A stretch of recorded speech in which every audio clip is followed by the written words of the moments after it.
Howdy, howdy, howdy. Welcome Dear back Lord. to SciTrek, your sci-fi TV and movie channel. And welcome back to Sci-Fi Sundays. Hello. We are Hey guys. hanging out in just the calmest week there ever has been on the face of this planet. And I watched the news the other day, mate, and literally nothing had happened. It was boring as hell. oh, of course, there's Something going on. Yeah. Kumbaya across the world. It's just been a calm, great week, you know. But yeah, full house today. We got some crazy stuff to talk about. We're not talking about that crazy stuff necessarily, Yeah. but we do have a bunch of crazy stuff to talk about. I already jokingly put up there. What are your thoughts on WARNER? Not necessarily a joke. Please let us know in the comments, of course, what your thoughts are. Yep. That being said, though, we've got some thoughts. They're gonna be all over the place. Is it going to be called Paramount, SKYDANCE, Warner Brothers Discovery? Warner Brothers Discovery, Paramount, SKYDANCE? WARNER, Para Brothers? Now it'll Sky be like Paradance? Brothers. it'll be like Disney and Fox. They'll just keep it separate. Yeah, that's ultimately what it'll definitely end up being. It's just fun to mess around with all the names and stuff.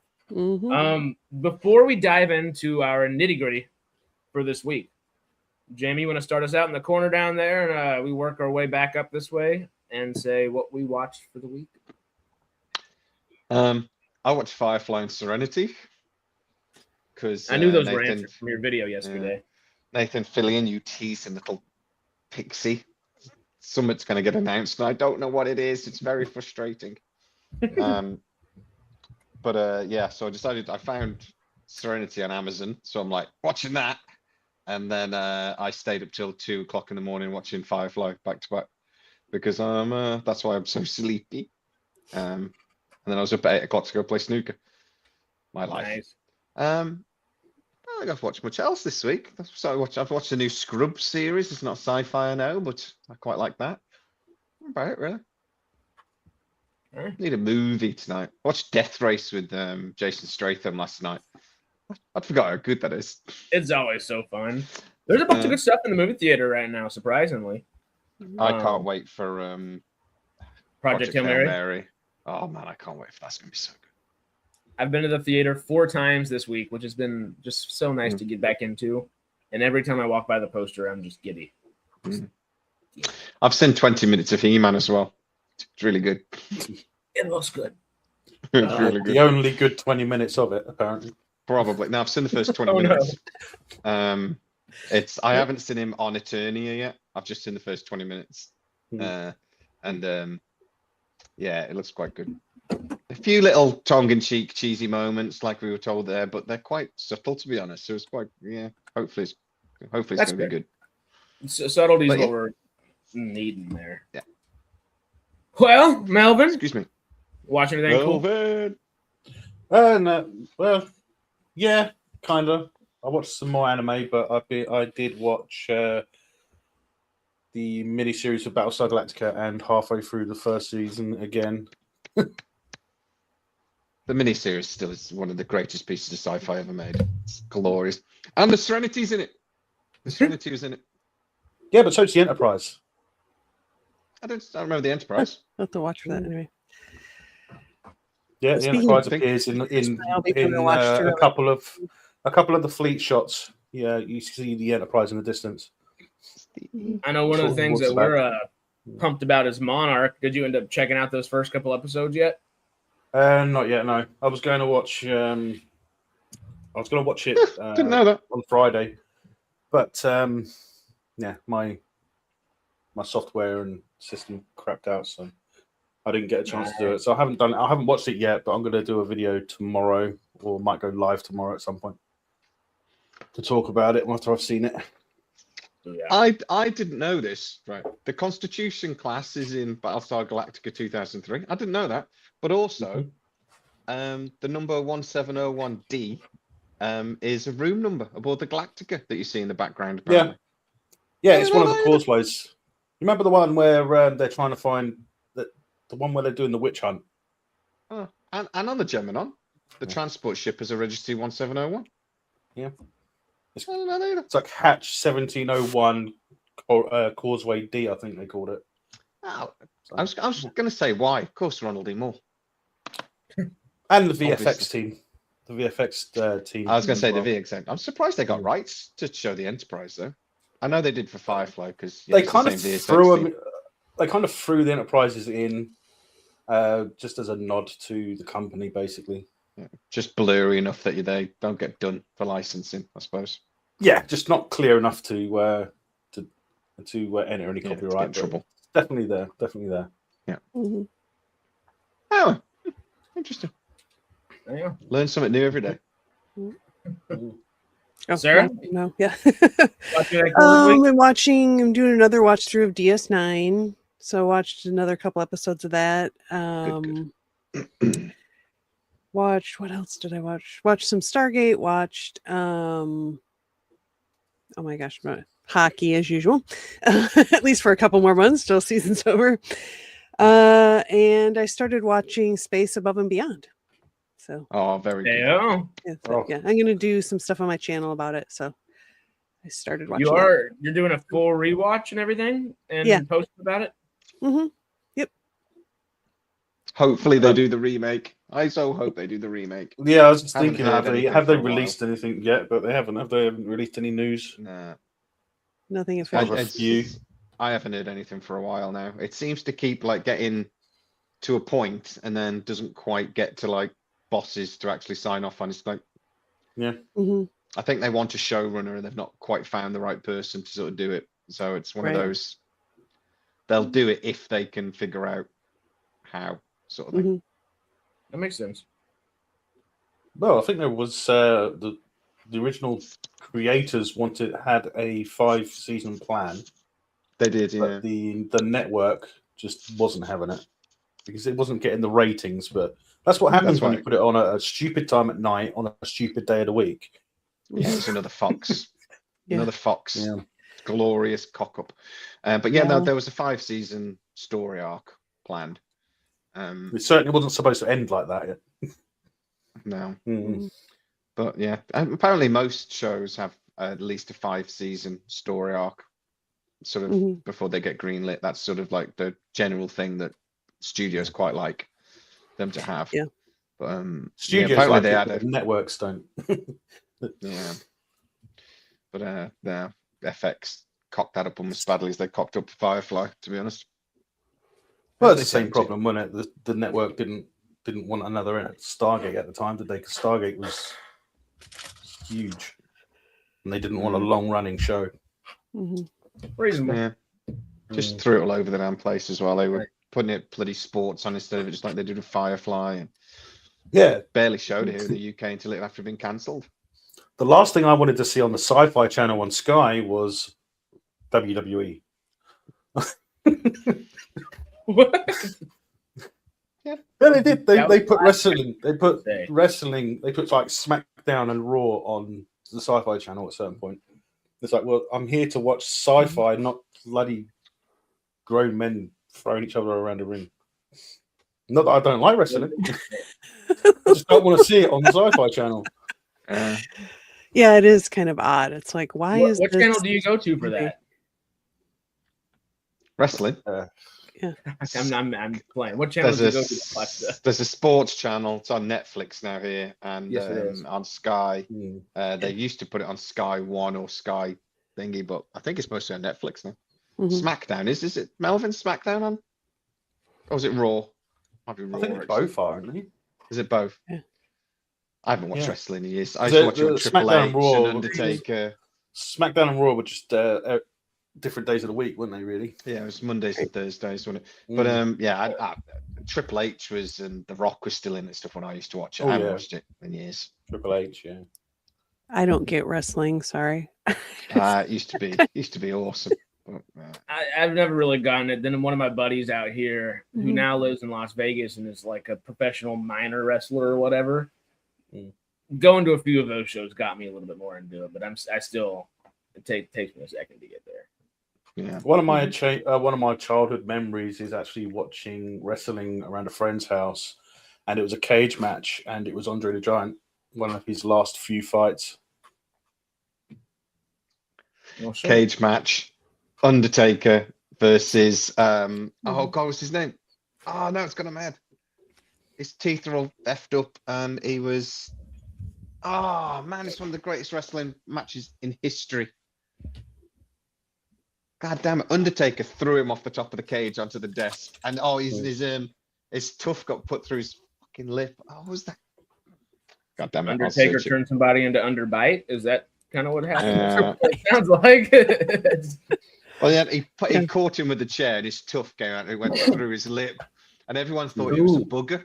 And was like, "Oh no, it's a booger." And he's like, "No, it's his tuft." He got really messed up. Sly Fly. SciFi. God damn it! What was the? Who did For he me, fight? wrestling dies when Roddy Piper retired. Mankind. It was Mankind. 1998. It was incredible. He nearly Is that died. the guy as well. in They Live? No, it's Roddy Piper. Yeah. At one point, Roddy the Piper? Undertaker. Yeah. At one point, the Undertaker picks him up on top of the cage and put in, and the cage was going to break, and he went through and basically landed on his head. And they said if anything, he'd have broke his neck. They said he was like 2 or 3 inches away from being killed. Yeah, It was an incredible fight. Even though it is theatrical and it is still physically real. I mean, it is. If it weren't scripted, people would be they're dead. seriously hurting each other. Yeah. People have died. Pantomimes, Wrestlers have died over the year. Yeah. I mean, it's physically, and you got to remember as well, they're wrestling 3-4 nights a week. Mhm. You know what I mean? So it's physically one of the most demanding sports there is, and they still get punched in the face. They do that thing where they get blood and they hide a razor blade and they cut themselves in the the wrinkle of the forehead. They actually nick it. How many sports would you get a sportsman doing that sort of thing just for effect? All of them, they can hide it. Okay. Cutting themselves open and stuff. I'm not so sure, but yeah, they used to do it a long time ago. They used to do that in boxing, didn't they? If someone's eyes were closed up, we see them do it in Rocky, don't we? That's something that they used to do in boxing. Yeah, hell of a thing. I'm a bit. I grew out of it a little bit after, but I used to love Triple H. He was my favorite wrestler. He's in Fallout. Played the game. Yeah, I used to love wrestling. My favorite baseball cap ever was a Triple H baseball cap. And I let my daughter wear it, and she left it in the pub, and I was gutted. It's my favorite baseball cap. I was like, should never have let you wear that.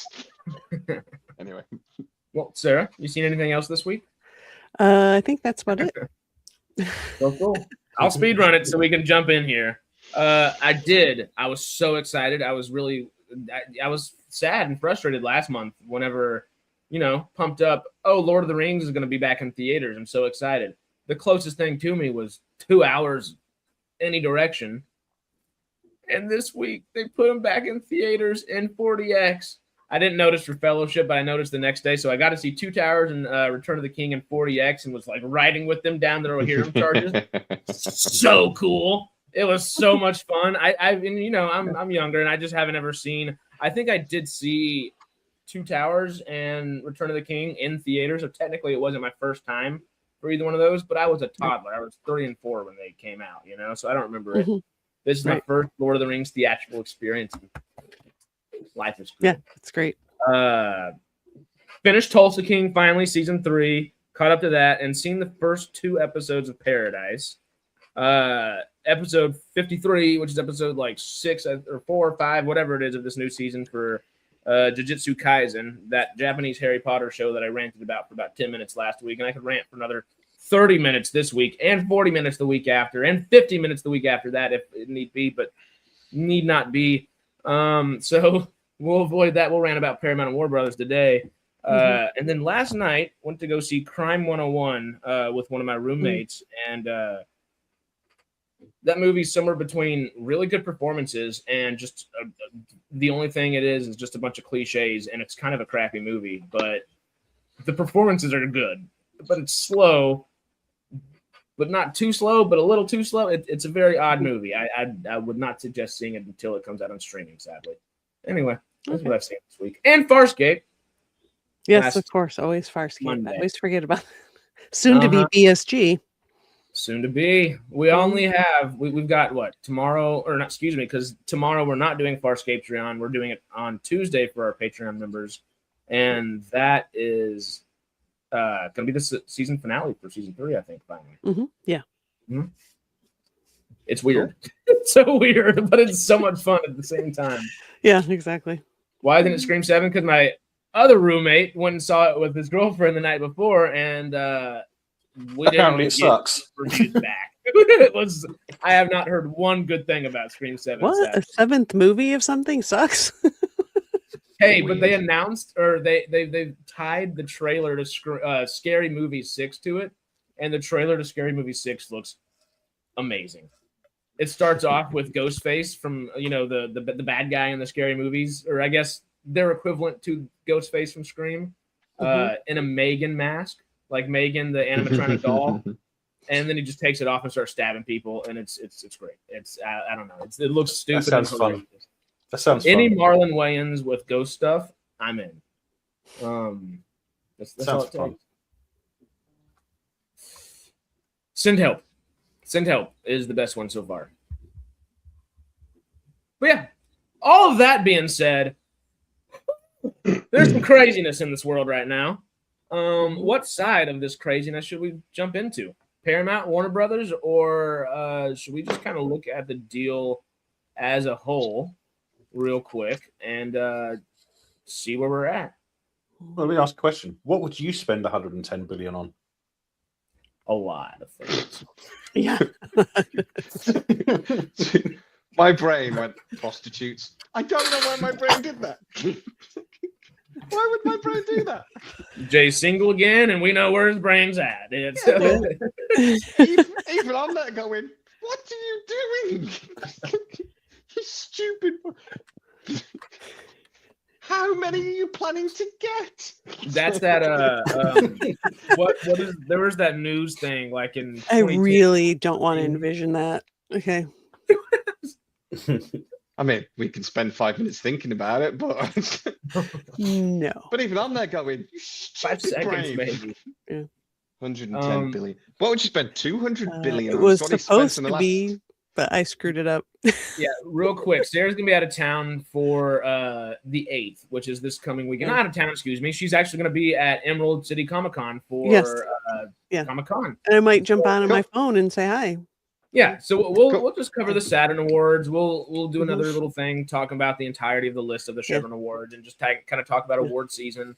Yeah. SAG Awards have already happened. Spirit Awards have already happened. Today, the Actors Awards, hosted by SAG, not the SAG Awards, but Actors Awards hosted by SAG, is tonight. And Saturn Awards is this coming week. So we'll talk about Saturn and what we think is going to happen next Sunday. And then the following week, we will have our Chevron Awards. Well, at least we're not talking about the BAFTAs. Oh, and we'll that talk was about last week or this week? That was talk about crazy things happening. I was so annoyed by the reaction to that. I'm sorry, but the guy's got Tourette's. He said a bad word, which is kind of what Tourette's does. And they were all warm about it. Well, he was there for a movie to sort of like tell people about how his life, Tourette's is like. And then everybody went, "Oh, we're so sorry. That was terrible." Jordan's bloody family were in tears. And I went, "Well, give him a slap and tell him I'm sorry." But he didn't do it on purpose. It's not like it's just so stupid. It is a complicated thing. It's not actually, to be fair. I think it's quite simple. If he was on stage because he was in a wheelchair, BAFTA told him, they've already come out and said BAFTA told him his microphone was going to be off in between things. Like the second he's done speaking, they know, and they lied to him and publicly humiliated him because of that. That's BAFTA. That's not him or his Tourette's or even Delroy Lindo and Michael B. Jordan over there. That's BAFTA screwing up that. So that is an issue where it does make it a little more complicated. BAFTA should have apologized for them putting him in that position, but they didn't. They apologized for what he did. And that is out of order as far as I'm concerned. That's the like other somebody thing coming on with one leg and he falls over on stage and they go, "Oh, we're so sorry he fell over on stage." What's you talking? It's not. Anyway. Yeah. Also, as I said, we're not talking. As I said, we're not talking about the BAFTAs. No, Yeah, no. yeah. Just annoyed me. Stupid thing. It does. Well, Yeah. before we get stuck in, Paramount deal, right? So Okay. Paramount bought Warner Brothers. Mhm. Do you think that's better than Netflix buying Warner Brothers? I think it's probably a good place to start. Go on then, Melvin. Why? You think it's Paramount buying it is better than Netflix buying it? I think it's better than Netflix buying it because of what Netflix are like. Because everyone was worried when Netflix was when the announcement was made that Netflix was trying to buy them. People were always worried because Netflix doesn't have a very good track record with, especially when it comes to theatrical releases with stuff that they're related to. So, I mean, Netflix forever though has been trying to get into cinemas. It's done that from day one. yeah, It's but just never. It's never thrown thinking its about full it. weight behind it. I can It understand always has why the biggest issue that people were having was that they don't keep them. They limit the run. They don't do like a full run of a movie in the theaters. And we saw that actually. Was it last year with K-pop? Yeah. Demon Hunters. Hmm. We saw it. It was last year, wasn't it? They didn't want to release it in the theaters, but the production company that made it on that for Netflix, they essentially forced the sing-along version in theaters, and it did really well for the limited time it was there. Yeah, I don't So- understand why they don't do that. But the boss of Netflix did come out and said, "Of course, we're going to go into the cinemas. We wouldn't be spending this much money on Warner Brothers if we weren't going to do the." But their Netflix's business model as a whole is do stuff and put it on Netflix. That's the plan. Mhm. Yeah. But they do put stuff in cinemas all the time because they wanted to win an Oscar and whatever. Yeah, They're they desperate to do it when they. But Netflix. but that's not their I wouldn't business. say trying to get into cinemas since their inception has been a thing. They have put only certain things in cinemas for certain periods of time and immediately snatched it and rug pulled it out as fast as possible every single time up until literally we don't have an example of them not doing that yet. Yeah, no, they don't put. It's not their business model. That's not what they. There is zero confidence in Netflix, I think, from the public to actually have anything done theatrically. But isn't that stupid considering they're buying a theatrical company? It's no, I mean, not at all. for me- Their whole goal, like you just No, said, no, is to get it things is. back to Netflix. David Ellison can say, or sorry, Ted Sarandos can say one thing, but there's about half a decade worth of evidence of him saying one thing and doing the total opposite of it. Mostly So when it comes to theatrical releases. So you spend 80 billion quid buying one of the biggest studios in the world, and then just put the stuff on Netflix. You destroy the theatrical theater movie going. You destroy theater movie going in the process of that, and that's going to happen with them taking out the amount of theatrical days things are going to be released one way or another. Because he might have said it's going to be a 30-day window, but it wasn't going to be a 30-day window. That's it happening might have been anyway. for some movies. But even if they did, cinema's dying anyway. Yeah, but why? Yeah, it's because of Netflix and stuff like that. It's Ted Sarandos and Netflix's fault that cinema is dying. It's not And only that's that. why It's not only that. confidence can't be had in Netflix. It's also all the stuff with Disney, all the stuff with Marvel, Star Wars, sure. everything like that. Everything we've had coming up in the last 10 or more years. That's what's been killing theaters because no goes one's on going to streaming. see them. No and one's going to that's see them all because they're following waiting. the Netflix model as well. But I would argue it's the customer's fault, not Netflix, whatever. The customers that Netflix are doing what is worked for them. They're the biggest streaming provider for a reason. They've got the highest turnover of any of the streaming providers for a reason.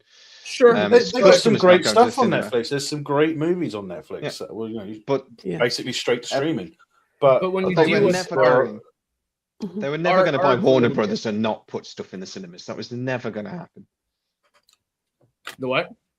They were never going to buy Warner Brothers for 80 billion quid and not put stuff in the cinemas. Oh, sure, they were going to be no, required. that's to not the just problem. The problem is legal. that they were going to limit the amount of time it's there. So it's going to be a And lot no shorter matter in what the they theaters say and than promise. what it would traditionally Okay. be. So Yeah, what do you think that's the Paramount issue. are going to do with Warner Brothers? Do Paramount you has- genuinely think? No, I say. Do you think they are going to release as many movies as Warner Brothers, if it was on his own, would have done? Or do you Yeah. think They've already it's they've not already gonna happen? committed to it. It's not They've- going to happen? They have committed to it in a sense where they've said the one good thing that there's a lot of bads for Paramount buying it as well. We'll go ups and downs of everything, every angle. But Paramount already has said there will be 30 theatrical releases every year. 15 under Paramount banner, 15 under Warner Brothers Discovery banner. Every single one of those will have a minimum of a 45-day release, and the more successful ones will receive nothing under up to SKYDANCE? 60 to 90-day releases as well. Yep. That is 10 times more promising than anything Netflix ever promised for the theatrical. What was the first thing Skydance did when it bought Paramount? What? Cut 20% of the jobs. Yeah. Sure. And Oh, yeah. started selling studios. Yeah. Started That's selling gonna be part studio of it. space. Yeah. So That'll they'll happen. do exactly the same with Warner Brothers because they've just spent $200 billion of not their money that they need to try to start making back. Even if they promise 30 movies a year, that won't continue. They will start sharing studio space eventually. They will sell studio space because they've got to, because they've got to modernize the existing. And Warner Brothers is the same as Paramount. They desperately need to modernize a load of their studio space. What will happen eventually is they will be producing less stuff. They've got to. But the other, my main concern about it is we've got one less owner in the studios now. What is it? We've now got 4 owners. Yeah. One way or another, I don't like the lack of competition. 8 or 9 studios. At least Netflix wasn't a studio. At least Netflix was Netflix a is bit of an Netflix is a outsider studio. buying a studio. Yeah. Netflix We'd is have had- still every single sense of. I mean, I've worked on Netflix at Rally Studios, owned by Netflix Studios. It is every bit of a studio as much as any other studio is. They just approach a little bit different. Okay. Just one question there. How many studio spaces does Netflix own? I've worked at the one here in they've Los got- Angeles. I think they've got 8 sound stages. That's if, enough. last time I That's the looked. studio. It's a minute studio. They Warner don't Brothers work has something on like those sound stages 800 all the time either. sound stages. Yeah. So You Netflix is a can't studio not be is considered a minute. studio and release upwards of 50 to 70 projects every year. That's Netflix a don't- studio. They Netflix do. don't produce 99% of their product every day. It's always done in No, they buy it. cooperation with Warner Brothers. Thinking they buy most of their products. Sure, Yeah. but also so do the other networks as well. I don't think it's, Well, it's good to most of the time, exaggerate most one of the way or time, another. most of the time they kind of trying to think of the right way to say it, but they don't technically buy them. They buy the rights to show them the distribution rights for a period of time. They do that a lot. Yeah. But Yeah. also, I mean, they do things in cooperation with studios a lot. Where basically a studio, well, Warner Brothers have been doing this for years. Their idea is because they own the most studio space in California, and they said, well, we'll make anything for anybody, and that's been their business model for ages. So they make loads for Apple, they make loads for Netflix, but it's done in cooperation. Warner Brothers will go, we've got this project. Netflix will go, we'll give you 2/3 of the money, but we want the distribution rights for it. That's our project, sort of thing. And Apple have been doing the same. Everybody does the same. Paramount, Disney, all of them do the same thing as well. That is something that Not every very single often. studio does. Disney Not tend to as do often, most yeah. of their own. Warner don't make all the stuff for everybody else, but people don't make stuff for Warner. Paramount don't, I don't think. CBS Studios make most of their stuff. Apple does, because they haven't got any studio space again. So they have to do things with partnership with other people. MGM used to, but now MGM don't. Amazon have, what are they? They've got 800% more studio space than they did 5 years ago. So they've started making their own things as well. It's and Netflix don't. They own 8 sound studio. They own 8 sound stages. That's nothing. The Hackman Group have 6,000 worldwide. So I mean, it's some of those studio spaces are like the size of my bedroom, but they own 6,000. Yeah. Yeah. Well, and if everybody else is making something and then you just buy it up all the time, and they can expect you to buy it up anyways, because that's kind of Netflix utilizes the global market in that sense, where they know they don't have to make as much themselves because they're going to buy it and distribute it anyway. They're a clever studio. They're still a studio. Depends on the definition. I would say they're a micro studio, if you're going to call them a studio. It's not their primary business. It's a bit like Amazon. If Netflix is a micro studio, I'm a billionaire. 8 sound stages. 8. I can't do the numbers. I'll take that. 8. And with 8, how much is their company worth? Like it's because they don't make anything. Tubi's not a studio, right? They Tubi don't have might a lot make of some stuff. Tubi's not a studio. Netflix. No, is a studio. Tubi isn't a studio. Tubi don't have any A24 sound is still a stages. studio, even though it's smaller. It doesn't have 8 sound stages. It's still a studio. It's a different size studio. Yeah, but I'm saying a micro studio, as in they have 8 sound stages, compared to Warner Brothers that has 800. And I'm saying we use natural logic to come to the conclusion that if A24 is an actual studio, and that would be a legitimate micro studio, and Netflix produces over 50 to 70 times the amount of content that they have on a quarterly basis. We've already said they don't. We've already pointed out they don't. I agree, David. They don't make 50 to 70 products a year. They don't. Other people make it for them. That's still if you're. They are a studio, but what I'm trying to say is barely. Right, compared to Warner Brothers, compared to things. And Netflix wanted to buy Warner Brothers, the same as Amazon wanted to buy MGM, because they want to be a studio. They want to be one of the big players. That's why Amazon bought MGM. When Amazon bought MGM, they had 8 sound stages at Culver City. That's all they had. Call this a micro studio. Now they've got 100. Netflix releases over 700 to nearly 900 original titles. Original titles annually, covering films, documentary series, and stand-up comedy. While they released 891 original titles in 2022 alone.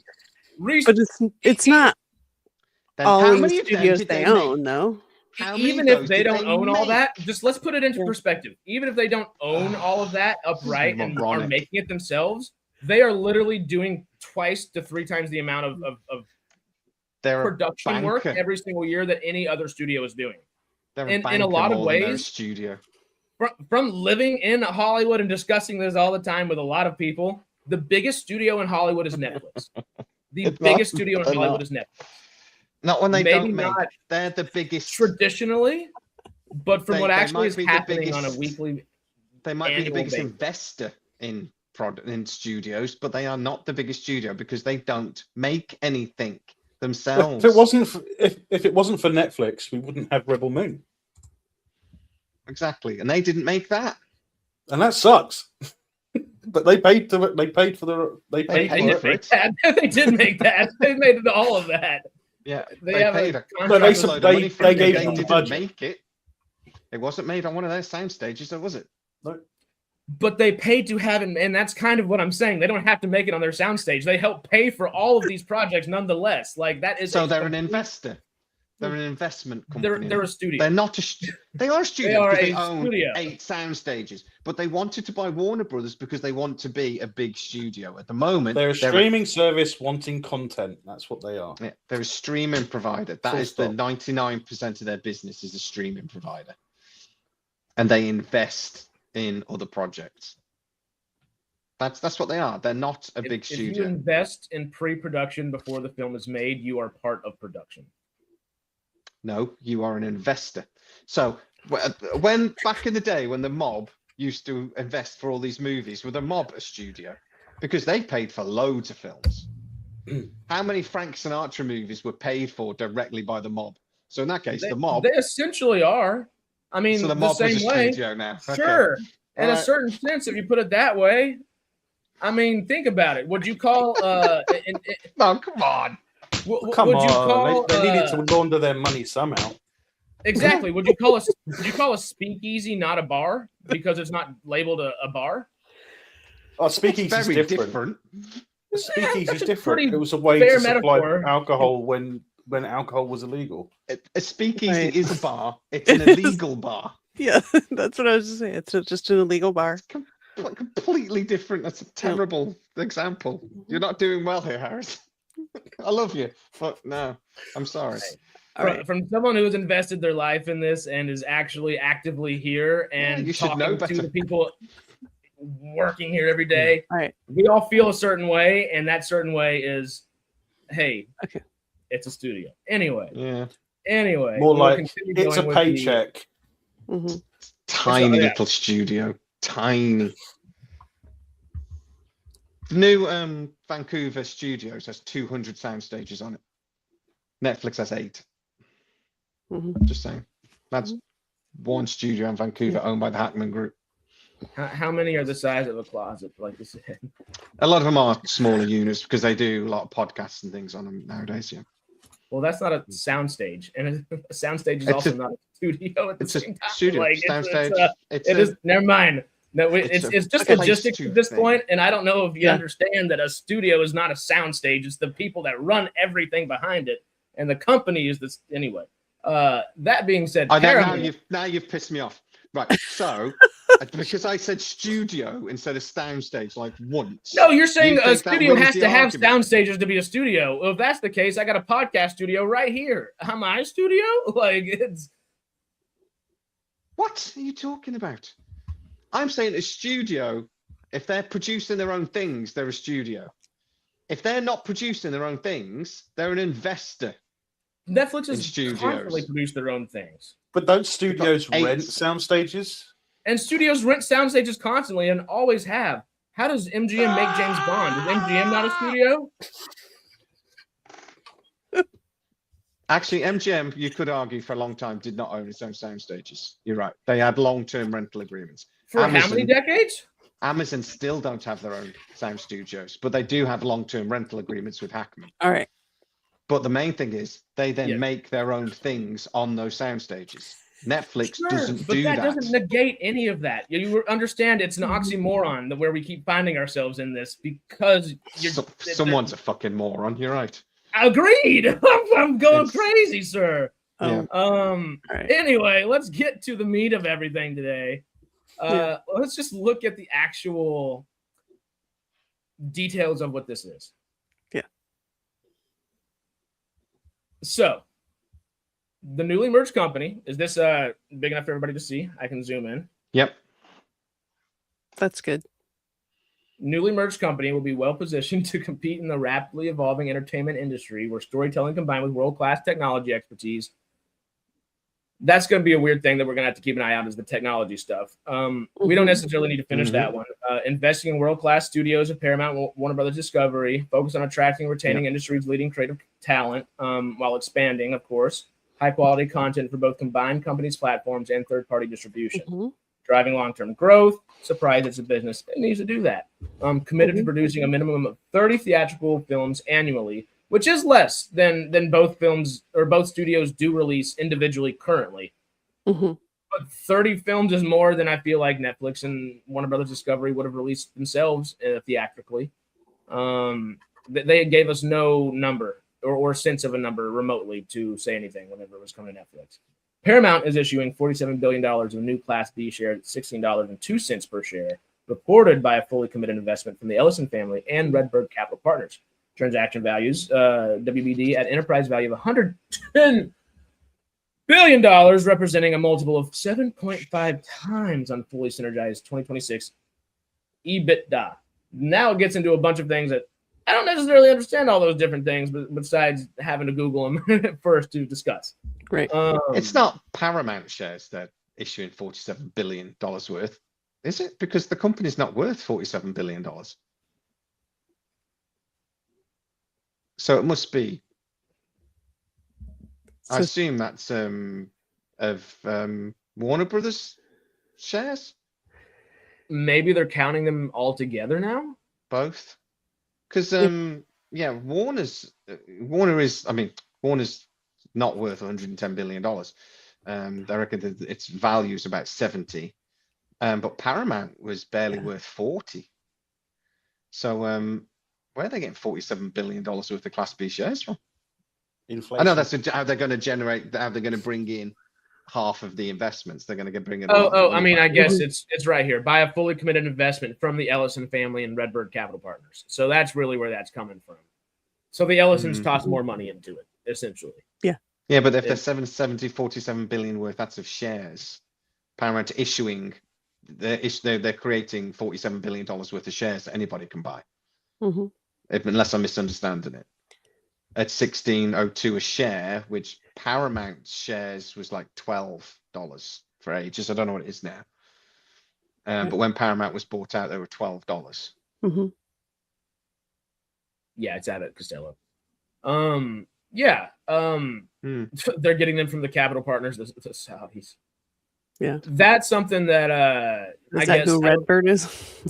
Yeah, Redbird's. The Saudi a lot of Public money Trust from Fund China is an as well. investor for Skydance into this. Yeah. So that's definitely thrown some people into a ring and just like, hey, Yep. What's up with that? The Warner Brothers deal includes some Chinese investment as well.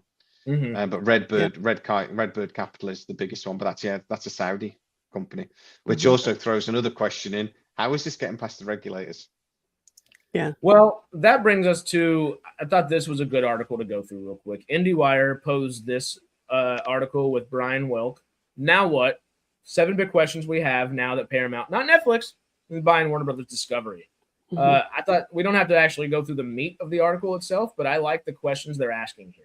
And the first question they ask is what you just asked as well. Is this thing even going to go through, y'all? Oh, it is. Yeah. Yeah, I think it is. Because of the new way the government works, bribery. So it will go through. I think the only reason they kept chasing it and threw more money in because they know it's going through. Yeah. And it'll go through quickly because it'll go through before the midterms. You think that's probably an administration focal point for a little bit right now? I think it's. I mean, they want to get. They will definitely put it through before the midterms, because once the deal's done, the Democrats can't really do anything about it. But the Democrats are already asking Dave Ellison, if you've spoken to Donald Trump or if there's been any communique between you and the White House, we want it. We want to know what's been said, because they know this is corrupt as hell. They know the Paramount deal was corrupt as hell, but Dave Ellison has already shown that he will do whatever this administration says. All the changes he made with Paramount because they were told to by the FCC and they did it. So they've pushed the studio more right wing at instruction because they were instructed to. There is no way after Netflix had a deal in place that Paramount kept fighting that hard unless they knew it was getting through the regulators. It shouldn't go through the regulators, not because the Fox Disney deal is similar to this. They spent roughly the same amount of money if you consider inflation. 2 massive studios coming together. If you have the news organizations know separated from Fox to make it a bit easier to get through the regulator. Yeah. But it's a similar size thing, sort of thing. So it's similar. But Disney did that without any foreign investment. They didn't have foreign money coming into it, which a lot of the FCC rules strictly prohibit foreign investment when a studio owns news organizations. But they allowed it. That's never happened before. So yeah, Dave Ellison and Donald Trump are friends. We'll put it that way.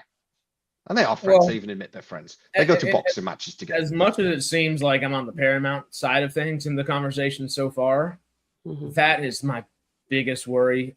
And I don't think there's a worry that comes close. But the closest worry is the theatrical release. And the theatrical release, I fully believe Paramount is far better of a decision than Netflix for the theatrical release. Forever and always, Netflix has never once even remotely tried to prove that they're remotely interested in the theatrical release, besides after putting in a bid and saying, well, yeah, of course we want to do it. Of course. I don't think they'd have. I don't think they'd have done 15 movies a year. I don't think they've even started with that. They might have done to get 5. Maybe 10. No, I think they'd have probably gone for about 10 or something like, 6, one every month, every other month, maybe.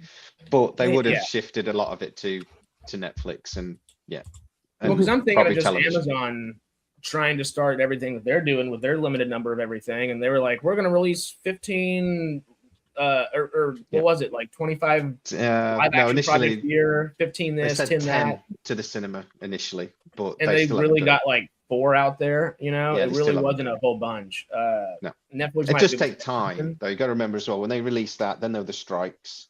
They Oh, said they were definitely. going to do 10, and then there was COVID, and then there was the strikes. And if you think a film can take anything up to 5 years from conception to release, they are Yeah. starting to release films at the cinema now.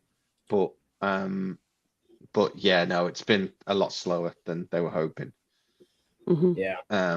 I think next year is more when we're going to start seeing more Amazon MGM movies. We've started to, though, haven't we? We have started to see the odd one.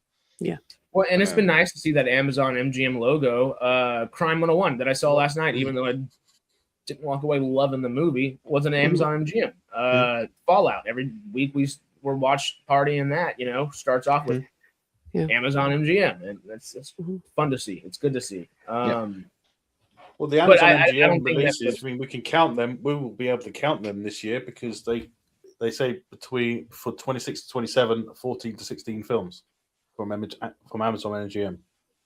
Oh, yeah. That'd be So one we'll a be able month, to count them. basically. There will be fewer films one way or another, but then with Netflix? Oh, no. Eric, think about it for half a second. Netflix would not have committed to 30 movies a year. They didn't remotely even try to commit to 30 movies a year.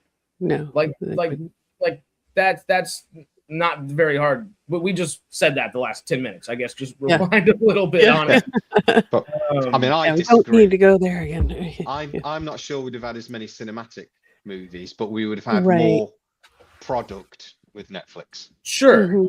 And quality over quantity and quantity over quality. We'll see what ends up happening. I think Netflix generally tries to do terrible things quality? that are, they tend to be quite good quality, the movies. Some of them. How many of their movies have been really bad? Most. Other than Moon. Other than the Moon thing. Most. That's the thing. I think It's not how many of their movies have been really bad. How many movies of theirs have been really good? They Most tend of to them do are smaller pretty bad and budget just straight get to kind of stream. pushed under the rug. Yeah. I think they've had some good They do a movies lot over of the straight years. to streaming stuff, which is all okay. Yeah, Well, they're there's straight to bright streaming lights there, movies tend to be pretty good. Whenever there's a new Netflix movie come out, I always quite keenly watch it. But you can always tell that the budgets aren't the same. And that is one cinematic. thing. Netflix doesn't understand how to make a film very well when it comes to them actually studio producing and making the film themselves. And we've seen it time and time again with the true Netflix original projects.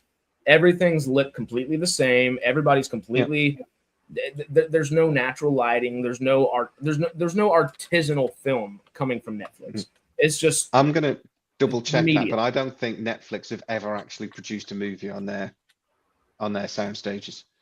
I think their sound stages are more for television. I'd have to double check that though. I know somebody that I can ask about that, so I'll come back to you. I don't think they've ever actually produced a movie themselves. I mean, there's a lot of them, but yeah. No, they tend to be in partnership with other people when they do a movie. Yeah, I mean, they tend to partner with a lot. Yeah, or they buy it tends to outright be- and put Netflix exclusive or original on it. Yeah, you see Netflix original a lot of stuff that they that. actually just paid for it. But then they it's help like produce strange it after that- they yeah. get that. You know, it's their TV. A lot of their TV shows they produce from beginning to end themselves, or some of them, I should say, not all. I don't know but some about that. of I them. think they do the same with So- the shows. I Where think Netflix Stranger Things 4 and 5, they pretty much produce themselves. I think I'd have to double check that again, but I'm pretty sure they did. Oh yeah, Sounds right. Well, where Netflix was undeniably not going to be great for the theatrical release. Whether they were going to have as many movies coming out year after year was to be determined. I think you could argue that their priorities would have been split. I think that's fair to say. It'll be interesting to see if Warner continue to make as many projects for other people, though they have been. I mean, because Apple have really relied on Warner. Most of the Apple stuff over the last few years has been produced by, Paramount as well, to be fair. Paramount produce things for them. So if you think about that, actually, it's now the same owners, so Yeah. Apple might do quite well out of that. But Warner Brothers have such vast studio space. It Yeah. wouldn't surprise me at all if Apple started buying. If Warner Brothers started to sell a chunk, that if Apple had stepped up and buy it, I can see that. like Amazon have done with Sony. To be honest, they've bought chunks of the Culver City Studios over the last few years. Well, if I'm not mistaken, I think Warner Brothers, maybe not with Disney, but they have shows that are actively, they have deals that are actively working with Netflix. They have deals that are actively working with other studios as well, and other streaming services. They have a deal with them, don't they? Isn't it? Warner has a deal with Netflix. Sony does as well for so many movies a year. So honestly, I haven't heard anything or read anything anywhere, but to me, one of the big things I think that they're looking for Paramount even buying it, because why the hell does Paramount need to buy it in the first place? You know, why is Warner Brothers even selling in the first place? Why does Netflix need to buy it? You know, there are Netflix needing to buy it. Could them wanting to make a theatrical movie or 2 or 3 every year would be that, but 3 or 4, 5, 6, maybe even 8 or 10 theatrical movies every year is not enough. I mean, what Netflix could have gone in though is just gone in, bought it, and let Warner carry on as it was. Sure, we don't know for certain. The likelihood of that. My concern is, I don't think Netflix would have sold a load of studio space and sacked a load of people. Paramount definitely will. And that's my concern about content. They're going to sack people. Any company that bought them out would sell some space and get rid of some people. Yeah, but I think Netflix would have done it less, because I think Netflix's ambition was to become a massive player in Hollywood, which at the moment they are in terms of their financial power, but they would have actually been producing loads more. They'd have become one of the big 5 studios. And they'd have had the investment behind it. And yes, they'd have sacked people. And yes, they'd have probably, sold some of the older studio space, or demolished stuff and rebuilt them. But with Paramount buying it, they're now so massively over leveraged. I think they will have to sack a lot of people. I think they will merge a lot of their business. It won't be just like artists and stuff they're sacking. It'll be people behind the scenes. It'll be offices will be shutting and stuff. They'll be merging a lot of those services together. I think this deal is worse for California than the Netflix deal would have been, because I think there's going to be an awful lot of job losses. There'll be more job losses than if Netflix had bought it. I do agree there, and that part does scare me, especially living here and just knowing everybody working in and out of things. It's that part scares me the most. And outside, I guess the original point for this was, Netflix is not necessarily going to be the best for the theatrical release, and it never would have been. That doesn't mean trepidation should not be had with Paramount whenever, like we started this off with. Right. How closely related or tied are they to the current administration? Are we back into actual television programming? What is their likelihood of continuing artisanal film, like we just said a minute ago, or even smaller, just fun projects that are a little bit more lighthearted, that aren't so, it's got to be blockbuster level, it's got to get this amount of audience, it's got to have this type of thing. It doesn't need to have that giant stage set every time. Excuse me, and it should be able to have a little bit more narrative focus and stuff like that. That Warner Brothers has, and the reason people are wanting to buy Warner Brothers right now is it's been the only studio besides Disney, and Disney only made a profit this year because it had a few films hit $1 billion. Warner Brothers is the only film studio from 2025 that made a legitimate profit in studios. Or over the year and with their films. Hasn't Disney took the most money at the studio for like 3 years running? After Zootopia 2, how much they spent on it. Didn't they also take the least as well at some point? It's normally Universal. Last few years it's been Universal. Yeah. So it's Warner weird Brothers and screwy, and we are going to have to pay attention to what is released. If things, one of my favorite things, y'all hear me say it, obviously keep it simple, stupid. But my other favorite saying, if it walks like a duck and quacks like a duck, it's probably a duck. Might be a platypus though. It could be. It could be Perry the platypus out there just hanging out. But whatever with that being said, got no control over it. Cinema is in decline. I will be seeing less blockbusters, but I think that's a good thing. I think we've become saturated with blockbusters, is why we don't get blockbusters anymore. Every studio. The one thing though I would say is if they're going to do 30 movies a year, Paramount and Warner Brothers are going to be putting movies up against each other. How often are they going to do that when they've got a big release?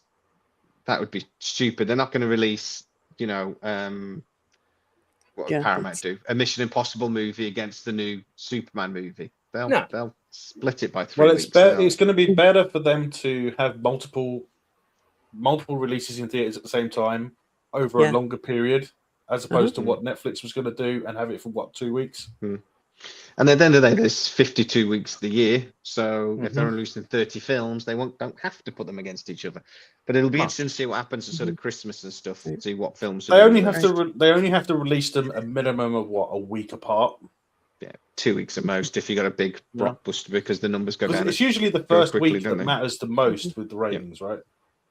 Not just I would say 2 weeks, because people do look at the drop off a lot, don't they? If yes, there's a huge drop off, but after a week, it's going to drop off anyway. Yeah. Sure, but it's important to figure out what that drop off is to figure out the continuous movie going. It was like when Fantastic Four came out. Initially, it did really well, but its second week drop off was massive. It was like 80%. So everyone was like, "Oh shit, that was a lot." Whereas the Superman's was only about 20%. So when they're looking at whether something's a hit or not, they do look at the second week. But I know what you're saying. Basically, the first week is what matters, really. But what you wouldn't, what I'm saying, they may release movies to go up against each other, but it won't be the films that have cost them 300 million quid. If they're spending like ridiculous money on a movie, they are not going to put another movie up against it. They'll make sure they're. Let's say that, like you said, if a new Mission Impossible movie were to come out or something like that, hopefully freaking not for a couple of years, and they let the thing sit, although I love me some Mission Impossible, just no mas right now. Yeah, that was just the first thing I thought of. This was Paramount. Paramount must do more than Mission Impossible movies, but I just couldn't think of any. It was just, that's a great one to pop off with. But like, if they have if it's one of the weeks that they have to release 2 movies, okay, we got Mission Impossible, and then we have this Blumhouse horror movie that cost $13 million to make. Yeah. Different audiences, we can release those the same weekend. Yeah, exactly. That'll happen. They'll have to kind of play with that. So synchronize them that way. You don't have 2 big superhero movies against each other. Exactly. You do different, and then you can steal the whole weekend, can't you? If you do. Yeah. And honestly, I think, as you were saying, I was kind of thinking they might end up even doing, like, whenever they're trying to do their awards runs, why not release a bunch of award things, not necessarily week after week after week, but maybe every 2 weeks release. If you have 4 to 6 movies that you think are your awards contenders, and people are more adamant about voting on those awards if they usually come out at the end of the year, why not spend the November and December and release 6 movies over that time, or maybe mid-October to mid-November or early December, and then let your holiday movies play out the way they play out, and let those be your actual Oscar-nominated films. Maybe get some more people in there, get your little Oscar bait kind of stuff. There are avenues of business that they can utilize. And like you said, they release a new Superman movie, and then a week after they release a rom-com, and then the week after that they release a horror movie, and all of a sudden you've owned the month through different ways. Yeah, you can. There are ways to do it without being in competition with each other. You're right. And obviously, it goes without saying they're going to have months that are better than others, and some months aren't going to do well, and then some months are going to literally own the box office if that's the case. Yeah. I mean, Dave Ellis. They're not going to be like Paramount. They're not like Disney, where it comes to owning theatrical space. Where they I don't mean own them literally. I mean literally just putting them out. The only thing anybody's watched that month. As many screens as possible. Like they'll have a film, they'll release a film, and it'll be like in thousands of theaters across the country or something. And it's like, how's anyone else going to get a movie into that theater if all of those theaters are taken up by one movie? Yeah. We got a 10-screen cinema by us, and when Barbie came out, it was on 6 screens. Yeah, I know that wasn't Disney, was it? But you know what I mean. No. But that's basically that thing. So they have it. I think I remember seeing a Disney film a while back. I can't remember what it was, but it was shit. But they were showing it in the same theater. The theater had, I think, 4 screens, and 3 of them were this movie, overlapping, shown at the same Yeah. times. All I day. remember when Titanic came out, and how insane that was. All 10 screens were Titanic the one week, because at the end of the day, if they sell tickets, they'll open more screens. So that is a good question, Peter. More screen. Yeah. To keep the cinemas open is part of it. But Yeah, exactly. mhm. Keep the It's industry still- alive. Mhm. It's not as much anymore. It's an advert for when it goes on streaming nowadays. I see But that. why cinema releases are so important, if you really think about it, and I know I might just be putting on my actor and filmmaker hat here and with my rosy-eye glasses, but think about it. How many shared spaces are there left to go and enjoy a new experience with people that you know and love, and people you have no idea who they are left anymore? You might with the same price point. Like, and sure, they're a little bit more expensive, theaters nowadays, cinemas are, but hey, there's a lot of different. My Regal Pass, I went to go see Lord of the Rings twice this week for $1. I went to go see a double feature last week for $1. It was 50 cents for each one, and I paid $23 a month to allow my tickets to be 50 cents. But there are a few experiences you can get for that price point without going to Disneyland or Harry Potter World at Universal or Legoland, whatever it is, and spending an arm and a leg and maybe even part of your other arm. There I think theaters are still important, because it used to be like when I was growing up, we didn't go to the theater that often. It was an event for us. Yeah. Whereas Yeah. nowadays it's I'll just wait a few months and I'll watch it on streaming or something. It's just That's the problem. It takes the feelings special. out of it. It's not Part of special it was anymore. going to exactly. There are The way we used to do it, we used to go watch. We'd leave the film. We'd go to McDonald's, and then we'd go and have a beer. Yeah. Mhm. It used to be a night out for me and my mates. We weren't stuck. From a studio But now- point of view, and I think Disney is the biggest example of this. Mhm. If they break even at the cinema, they're happy. That's all they want to do, the break even. Yep. And if it doesn't quite break even, that's not even too bad. It was like Superman and Fantastic Four just about broke even at the cinema, and that's considered a huge success because they made a crap load of money at home cinema. They where they keep nearly 90% of the money, generally speaking, where they barely even get half of the money at the cinema release. So studios don't care about the cinema; they care about making money. Yeah. And for them, if a film it's basically now like an advert. It's just like one big trailer going to the cinema. And if a film breaks even, they're more than happy.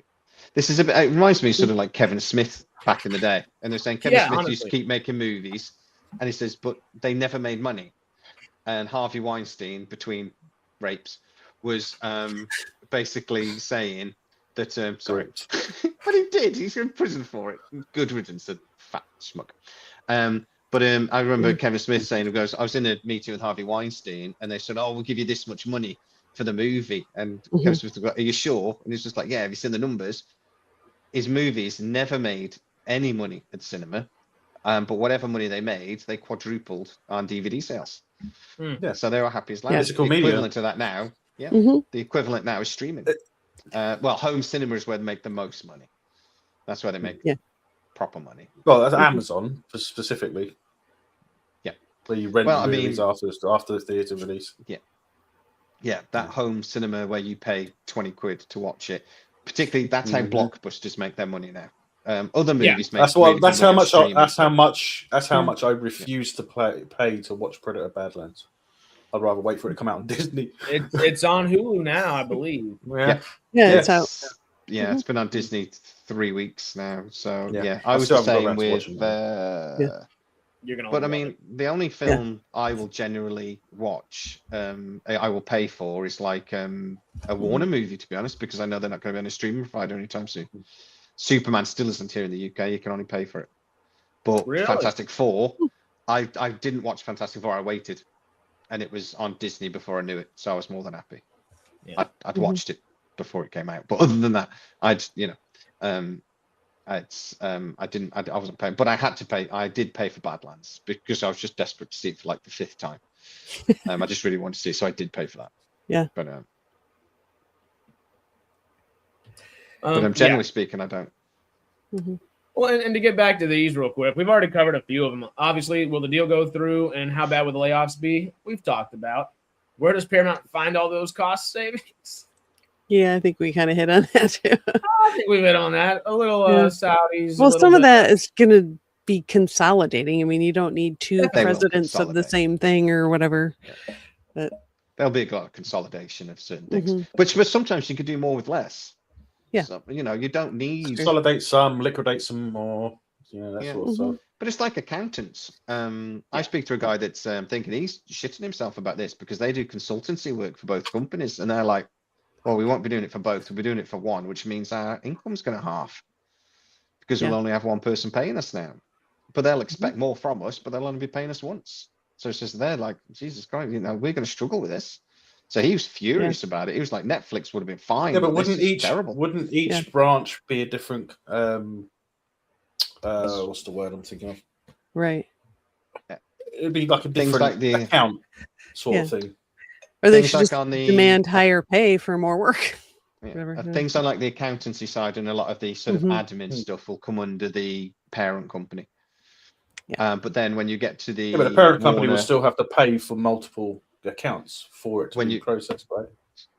No, because the consultancy firm will work for whatever the Paramount Warner company parent company is called. But then there's other parts of the business that Warner and Paramount will be separate, that they will have their own accounts for things. But then things like a lot of the admin stuff will go over both. Well, according to the bloke I spoke to anyway, that's what he reckons. But like things like contracts for lighting and things like that, because a lot of studios don't own their own lighting and things, it's owned by other companies, that will be separate. So they should be fine. Except they usually just rent. They usually rent this. They rent the equipment, don't they? Normally, a lot of the rigging it's and easier stuff for them to do rented, it. It's cheaper. It's cheaper for renting because then they don't have to worry about maintenance and stuff like that because it's all handled. Yeah, exactly. So and studios, it's like studio space as well. There isn't always being used. I mean, between productions, they'll take the lighting out. They're rebuilding sets and things, and then they bring the lighting in for certain things. So they need different lighting for different productions. Studios or sound stages? Sorry. On the sound stages. Do you know who the world's largest owner of medical equipment is in the world? Who? I forget the name of the company, but it's the company that supplies it in Hollywood to movies and TV shows and things. They own the most, because I mean in the NHS they technically would be in the UK, but the NHS technically isn't one company. It's lots of little companies under the NHS banner. Yeah. So they don't. So there's in America, the hospitals are their own privately owned things, aren't they? So yeah, the world's largest single owner of medical equipment is a company that supplies it to sets, because a lot of the time it is real medical equipment. You see. Oh yeah. It's all blipping and thing. That's true. That is, or I made it up. It's definitely one of those two things. Google it. Pretty sure it's true. Oh, I've got to Google it now. Oh, I threw my phone over there and it landed on the floor. I'm worried I've broken it. You should All right, guys, I have to go. So I'm going as well. Yeah. Well, real quickly.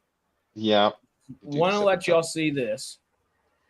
Culture Crave made a fun little graphic here. Ellison family's potential business empire with all the Warner Brothers and Paramount and everything. Obviously, this is the company's networks and channels. That's not even all of it. Keep going. Some major franchises within these. Yeah. One of the comments we had earlier on, Trekgate asked, does this mean Deep Space Nine and Babylon 5 are now part of the same universe? Ha ha, just kidding. But at the same time, are we? Are there any of these that you think in the name of consolidation that you think they will try to consolidate? Like Paramount kind of has been doing with G.I. Joes and Transformers. Or they attempted at least to with the last film, The Rise of the Beast. Do you think there's anything here that leads you to believe? Oh, well, obviously some of these are a good chunk of these in the middle are DC. Obviously, that's in the same thing. Yellowstone universe will be in Yellowstone. Conjuring will be in Conjuring. But now that they have the ability to move some stuff over, is Top Gun going to meet something else at some point? You know, do you see anything happening with the IP that they have merging into other IP? If they do, it'll be some of the smaller IP, some of the stuff that doesn't do so well.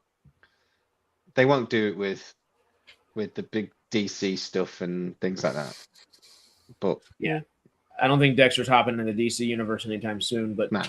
It'd be awesome. Like, but Dexter meeting True Detective. Yeah.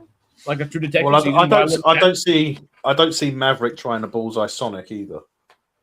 No. How rude. I think Sonic would win that. I think so. Yeah. Dora the Explorer on G.I. Joe, she gets her brains blown out and then they murder the monkey. Yeah.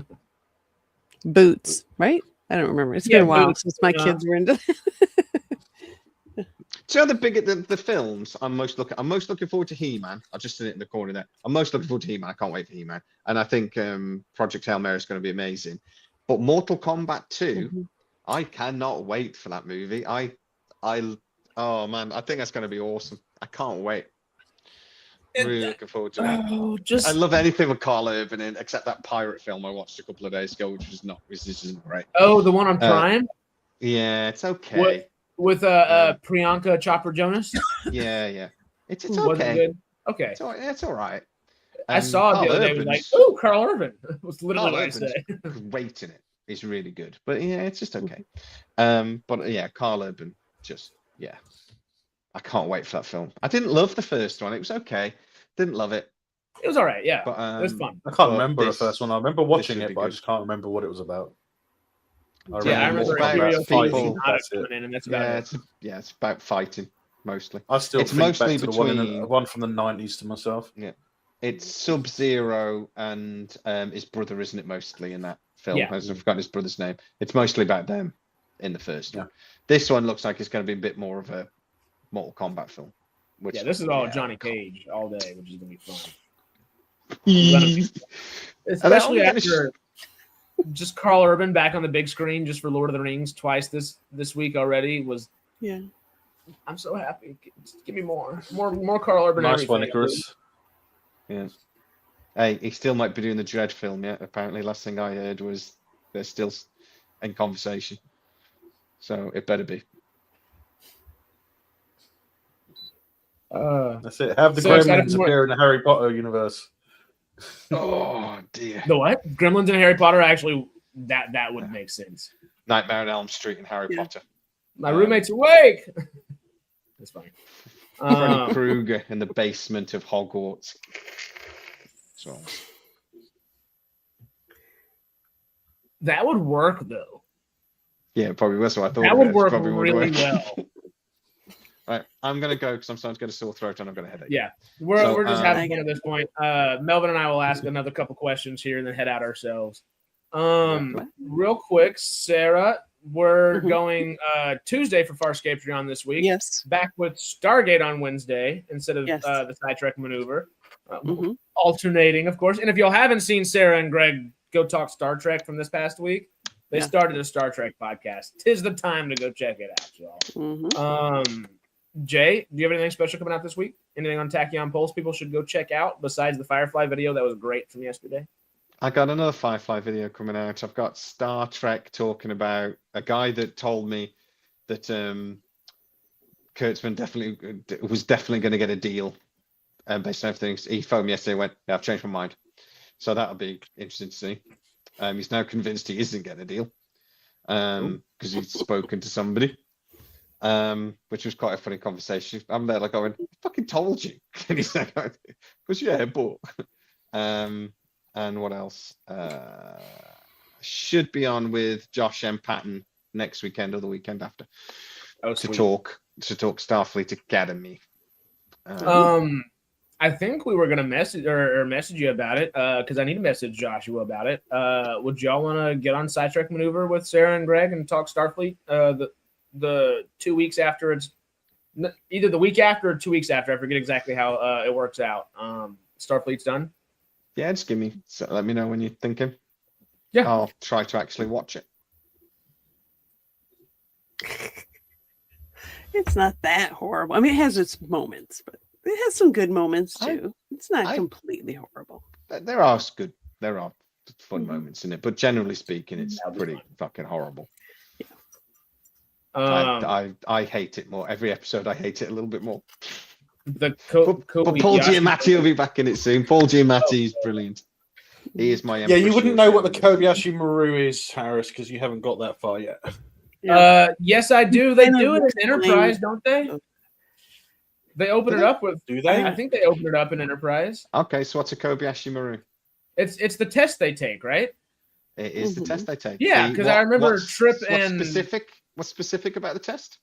Well, it's the no-win scenario, and it's supposed y'all talked about it last. You got that. You got that from the chat. You read that. You got that in the chat. You cheated.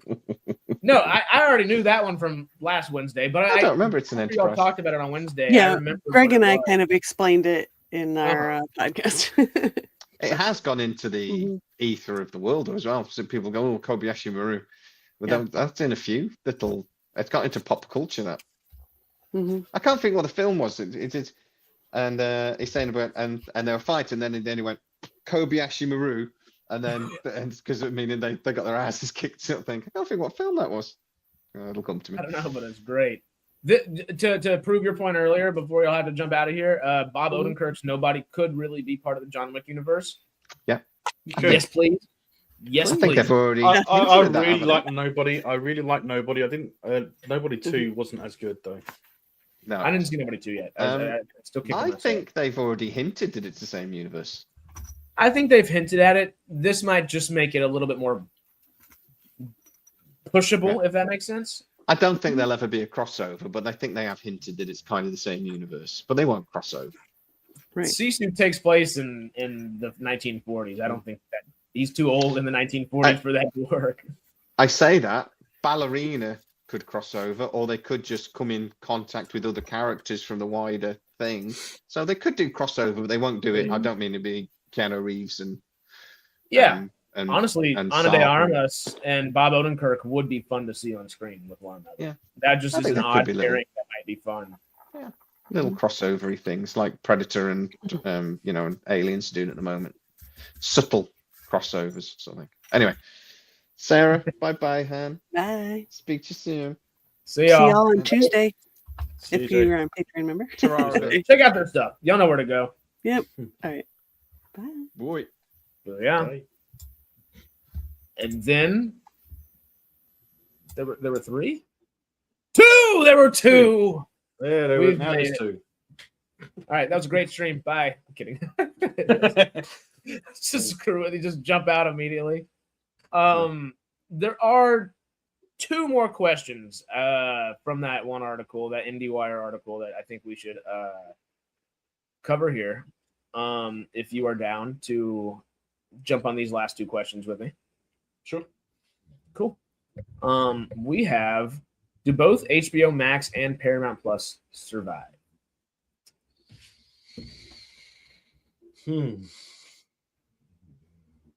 What are your thoughts?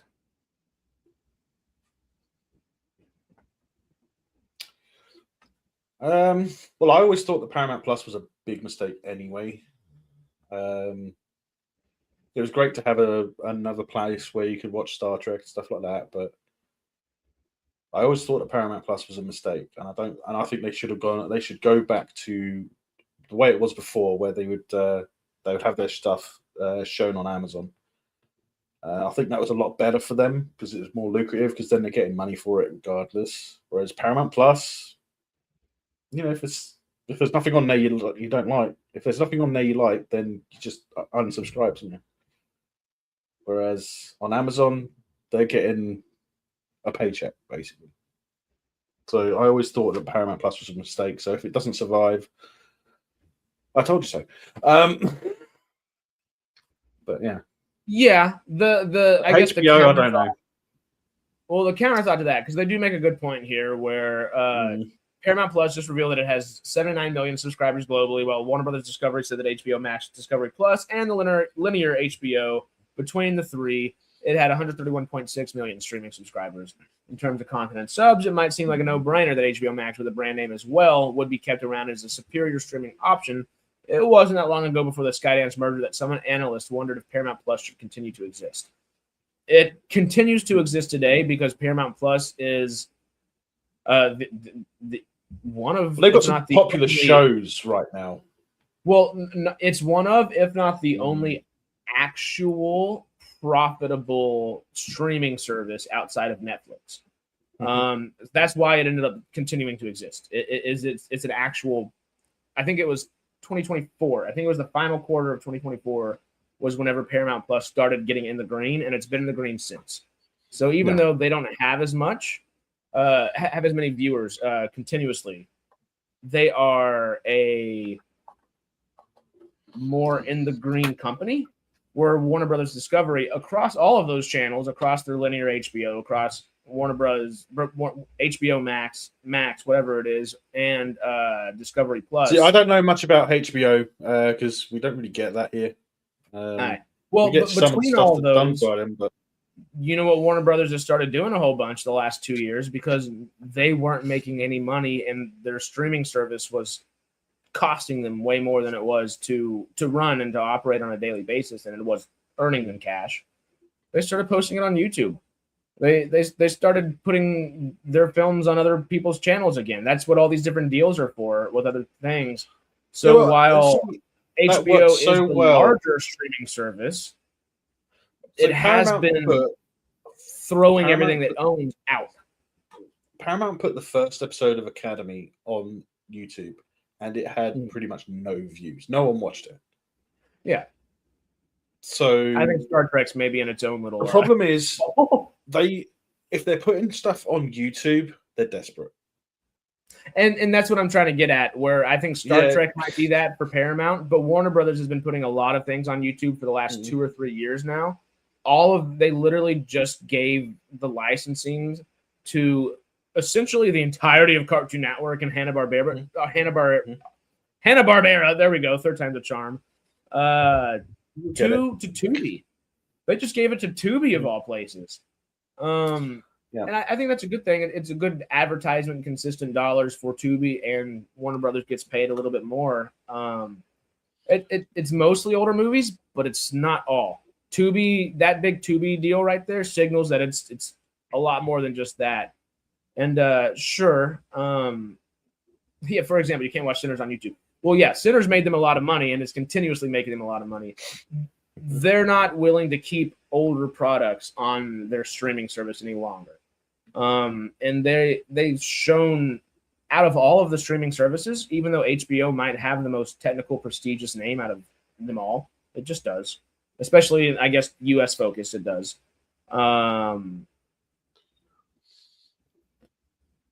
It's been obvious the parent company has the least faith in HBO Max or whatever it ends up being, just with the amount of name changes, simply put, it has had in the last couple of years. There's no confidence, seemingly, from the studio suggested to the audience, us, from just what we see. We're like, oh, well, okay, we know it's Max now. We know it's HBO Max. We know it's HBO. We're just going to continue to call it HBO. So they've gone back to HBO or HBO Max. Whoop-de-doo. Cool. But that never once signaled like, oh, yeah, y'all are doing real well. It's more. It would be nice. It would be nice to have something like Game of Thrones somewhere other than Amazon, though. Yeah, and honestly, that would be on Paramount now, technically. Yeah. The biggest worry about this, the article does continue with the question, and it is a question I saw Monk ask here just a moment ago. No, not the cable channels. I don't think we need to answer that or ask that question. Do both HBO Max and Paramount Plus survive? Monk asked, let me see if I can find it. Paramount getting rid of HBO is a giant mistake. And I did see that episode, John Campea and R&B, and they're just speculating. I don't know where that speculation came from. I think it's mostly just them being frustrated at the Ellisons, which I understand. But also, just throwing stuff to the wall and hoping it sticks is not necessarily, especially with the way TJCS, the John Campea show, poses themselves as an authority a lot of the times.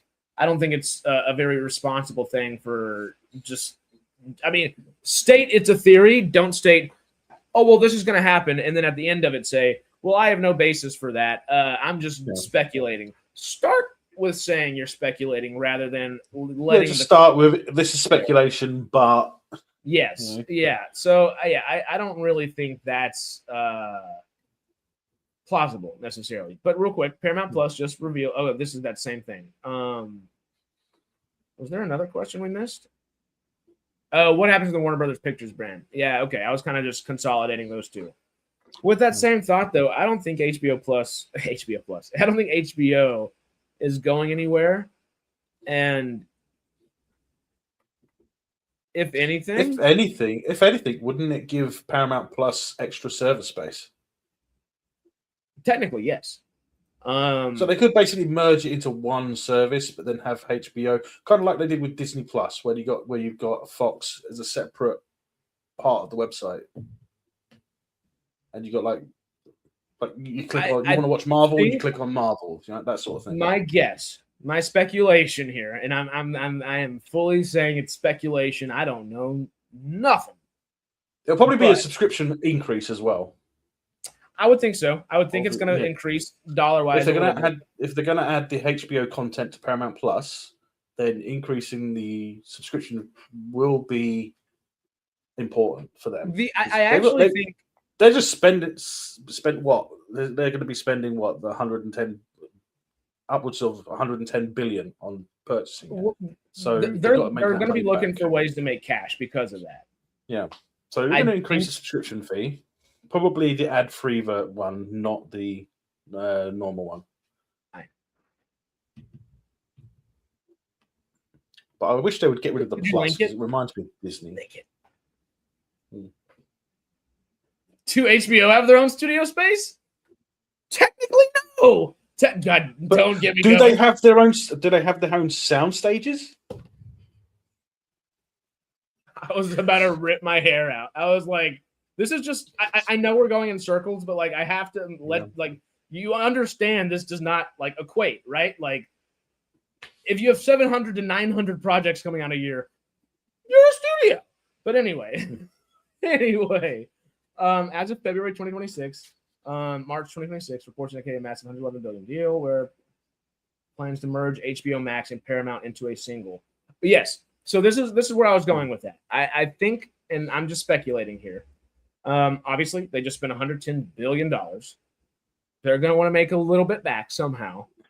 They now have the HBO brand, and they have the Max brand as well, which is just WBD, Warner Brothers. Well, maybe it would be a good idea to see if HBO Max or own server space, because if they own server space, then that's going to be a huge impact to Paramount. Well, I'm thinking Paramount Plus. It sounds like Paramount Plus is the way they want to make it go, or the way they want to push people. If they have a way that once everything goes through your HBO Max or just Max, whatever it turns into, gets consolidated into Paramount Plus, and maybe both apps become one. Whatever, Paramount Plus could take over. They pay for server space just like Paramount do, just like Disney do. So they don't own their own servers, which is a shame because they should own their own servers because that would save them a lot of money. I agreed. I would have expected them to, if I'm being honest, especially with them being now so tech focused. I'm sure they'll. Server space is very limited for the modern age, to be honest. To jump on what Monk's saying right here, they have the HBO brand, the best single brand in prestige television, and they are getting rid of it. That's kind of what I'm trying to get at is, and I know I'm trying to. I don't think they'll get rid of it. See, that's what I'm saying. I don't think they're going to get rid of it. I think they're going to be incorporated somehow. Well, okay, so this is where I'm going at. I'm thinking Paramount Plus and Warner Brothers Discovery will consolidate.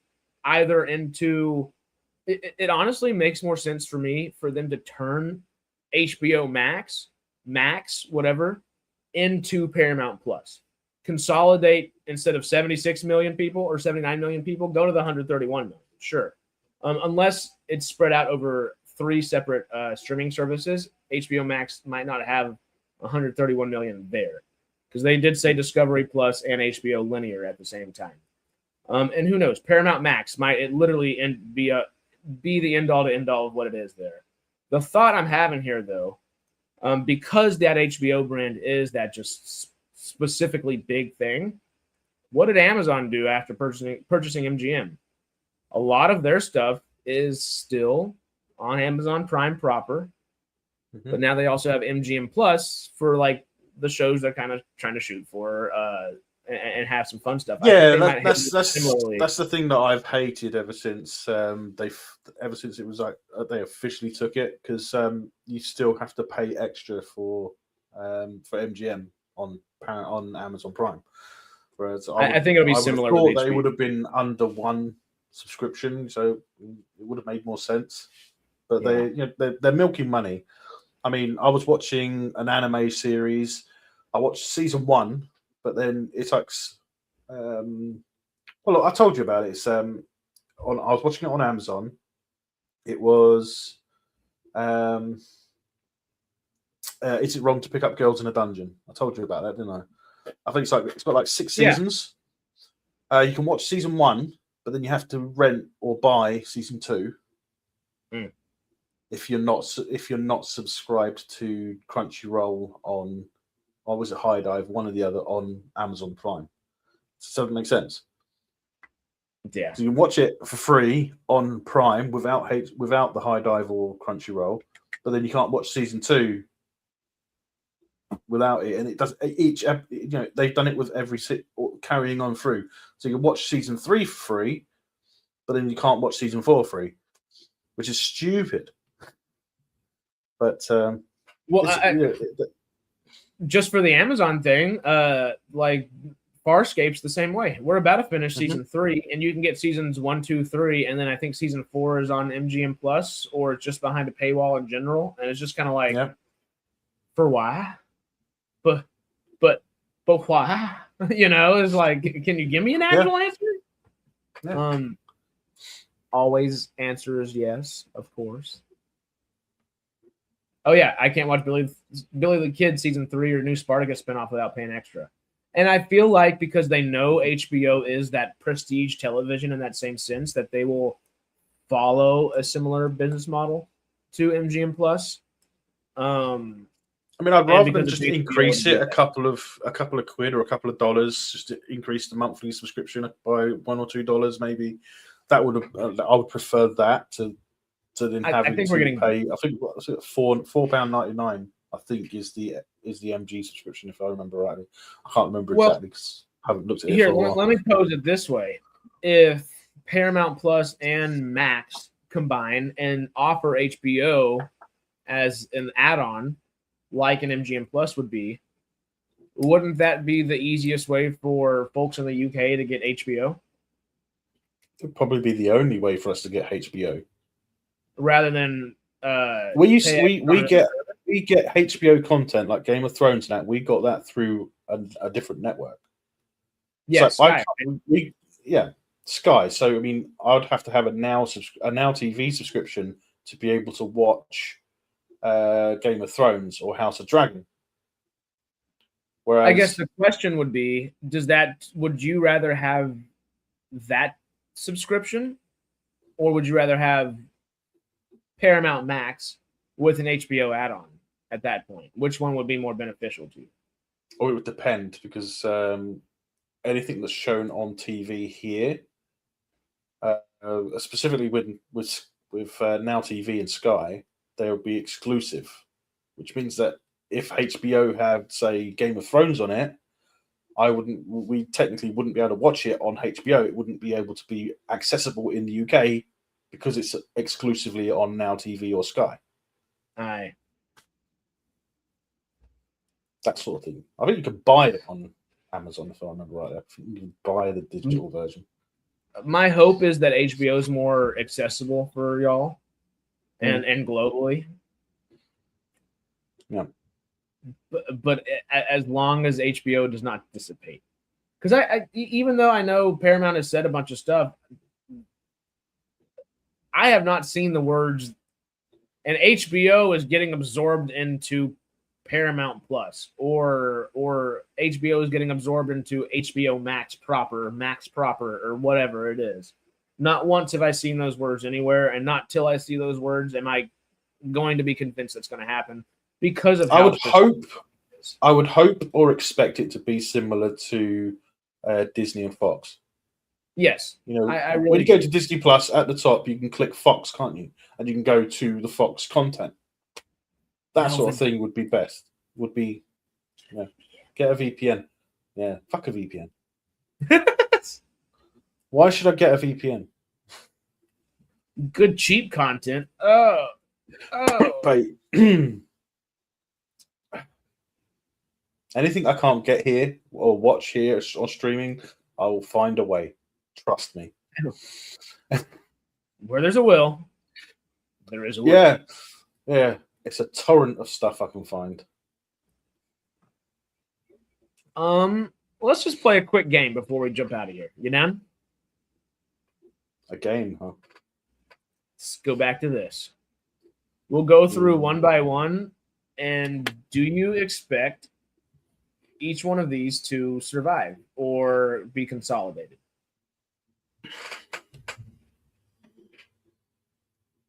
SKYDANCE. Do you think it's going to be consolidated, or is it going to survive? That one's going to survive because it's David Ellison's baby. I'd say that I would hope that they would keep them separate if they can. But if they want to consolidate, then I suppose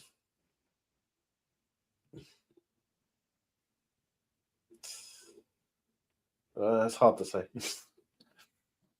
Because I just see CNN, and CBS, and stuff like that out there, HBO, CBS Sports.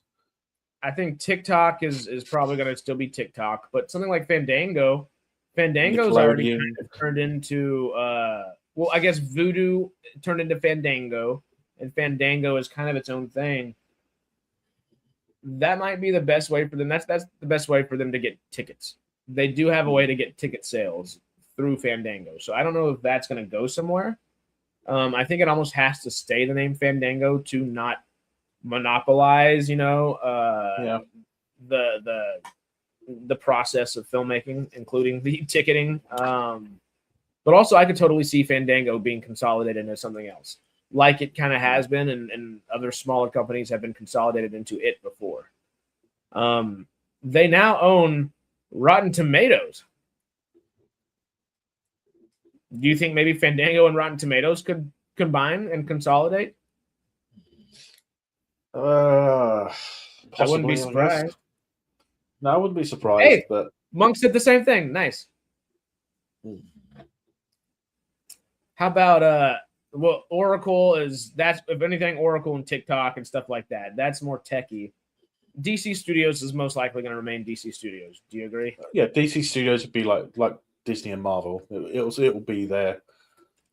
You know what I could see happening though? I could see Showtime combining with HBO and kind of that prestige television becoming an actual network. It makes total sense. Fandango and Rotten Tomatoes, or HBO and Showtime. Because you said minus James Gunn. Because I think Fandango and Rotten Tomatoes going together does make sense, especially if one parent company is going to be controlling that. But also the same thing for HBO and Showtime.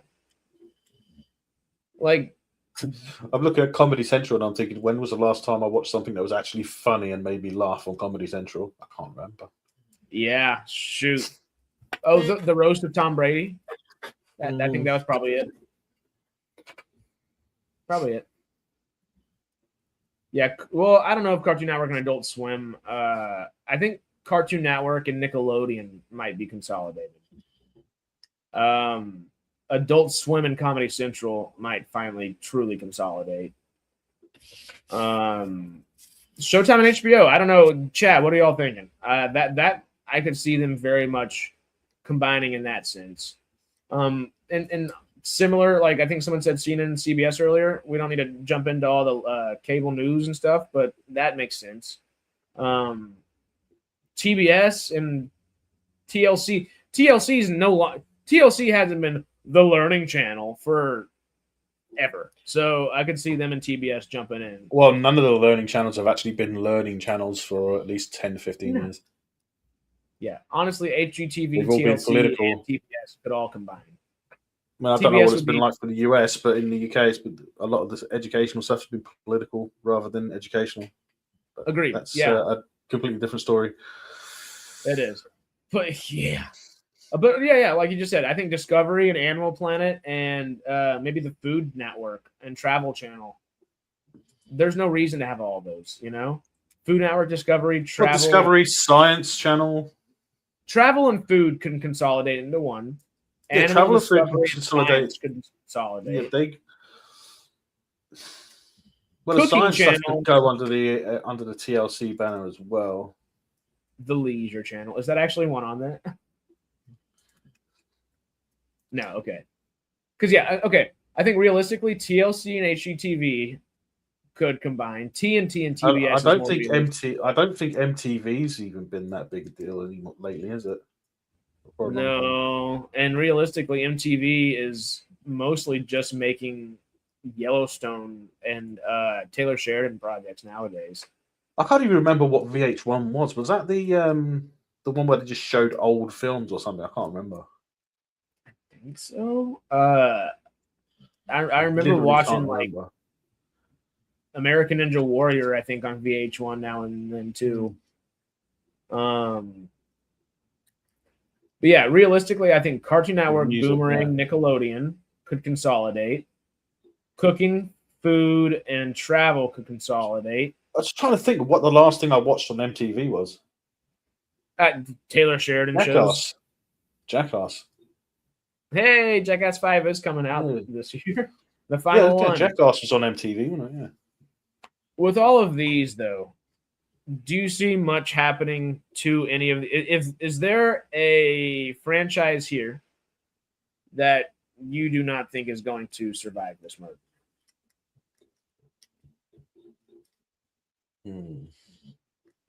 I've got one I can automatically say. Yeah, what's that? I do not think Rugrats is ever coming back. No. Right there. I don't think Rugrats is ever coming back, and I know they are making Garfield. Yeah, I know Dexter might have a chance of staying around for a while because they're still making more. Wonder Woman hasn't that kind of played off? A lot of DC stuff has. Those both make sense. Yeah. Way too out there for the Ellisons, the Rugrats, or the Harley Quinn show. Yeah, I don't know why they got all the DC stuff separated here. I don't understand that. Why don't they just throw that under DC? I guess because they do have separate things. Like Joker is kind of Elseworlds Joker. Harley Quinn is the Harley Quinn show. Yeah. I don't know why Aquaman, and the Flash.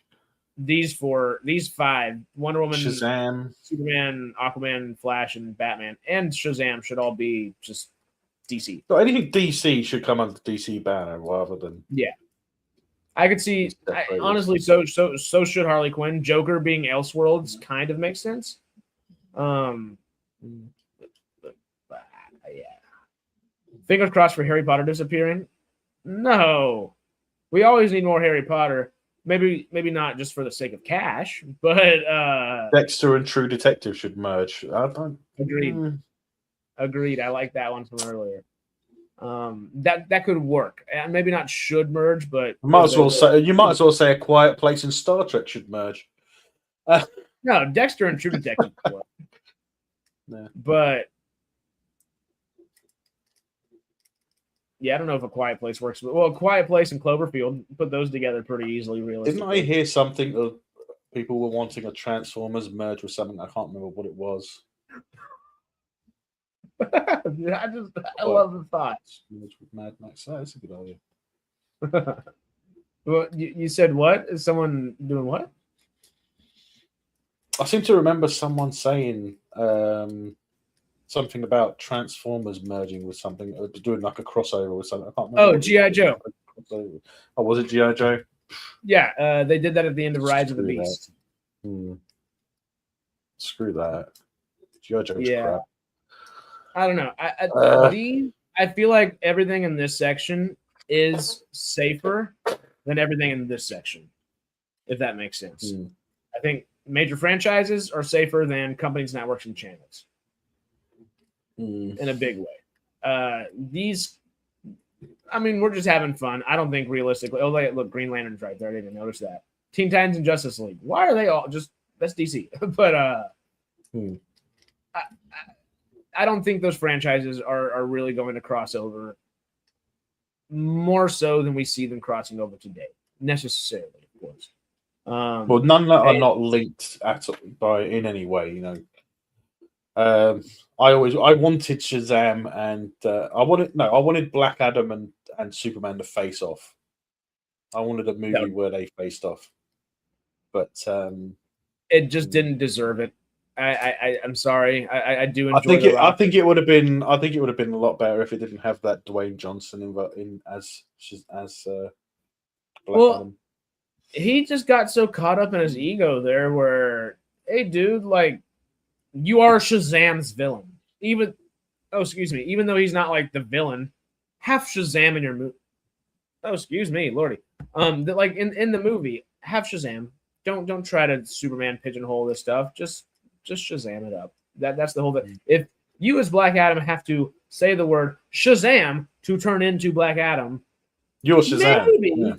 Maybe have Shazam in there and don't just have such a big stick stuck up your ass that it won't wiggle the rock loose, you know? Like that sucked because that movie deserved better. It wasn't the worst movie in the world, but it was just so mid, I guess. There's one episode of Star Trek Voyager I refuse to watch. That is? And that happens to be the one with the Rock in it. Oh, he's in Star Trek? Mm-hmm. He's in Star Trek Voyager. He's an alien wrestler. Funny that. Yeah, and the Power was not even willing to use an accent for an ancient Kandaharian, like not Kandahar. That's an actual country. What's I almost said Kundalini. What's the country that Black Adam's from in there? Kratos? It's something with the K, I think. I just went from Kandahar to Kundalini to Kratos, so it's whatever it is, it's something. Please, no, it's something like it's close to Kandahar. I know it is. My brain goes to Al Kuala Nadar from What We Do in the Shadows, where Laszlo's from. Not Laszlo. Oh my God. Oh, don't do this. Which one?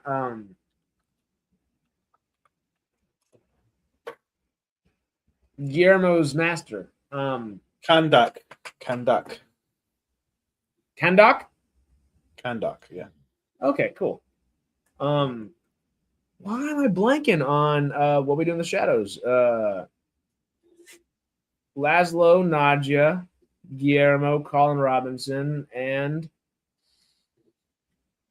I want to say Namor, and it's not Namor. That's pretty obvious. This is going to drive me crazy. Oh, my God. Y'all need to watch What We Do in the Shadows. Winslow? No.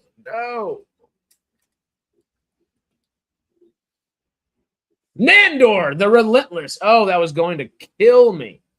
Y'all got to check it out. If y'all haven't seen What We Do in the Shadows, it's beautiful.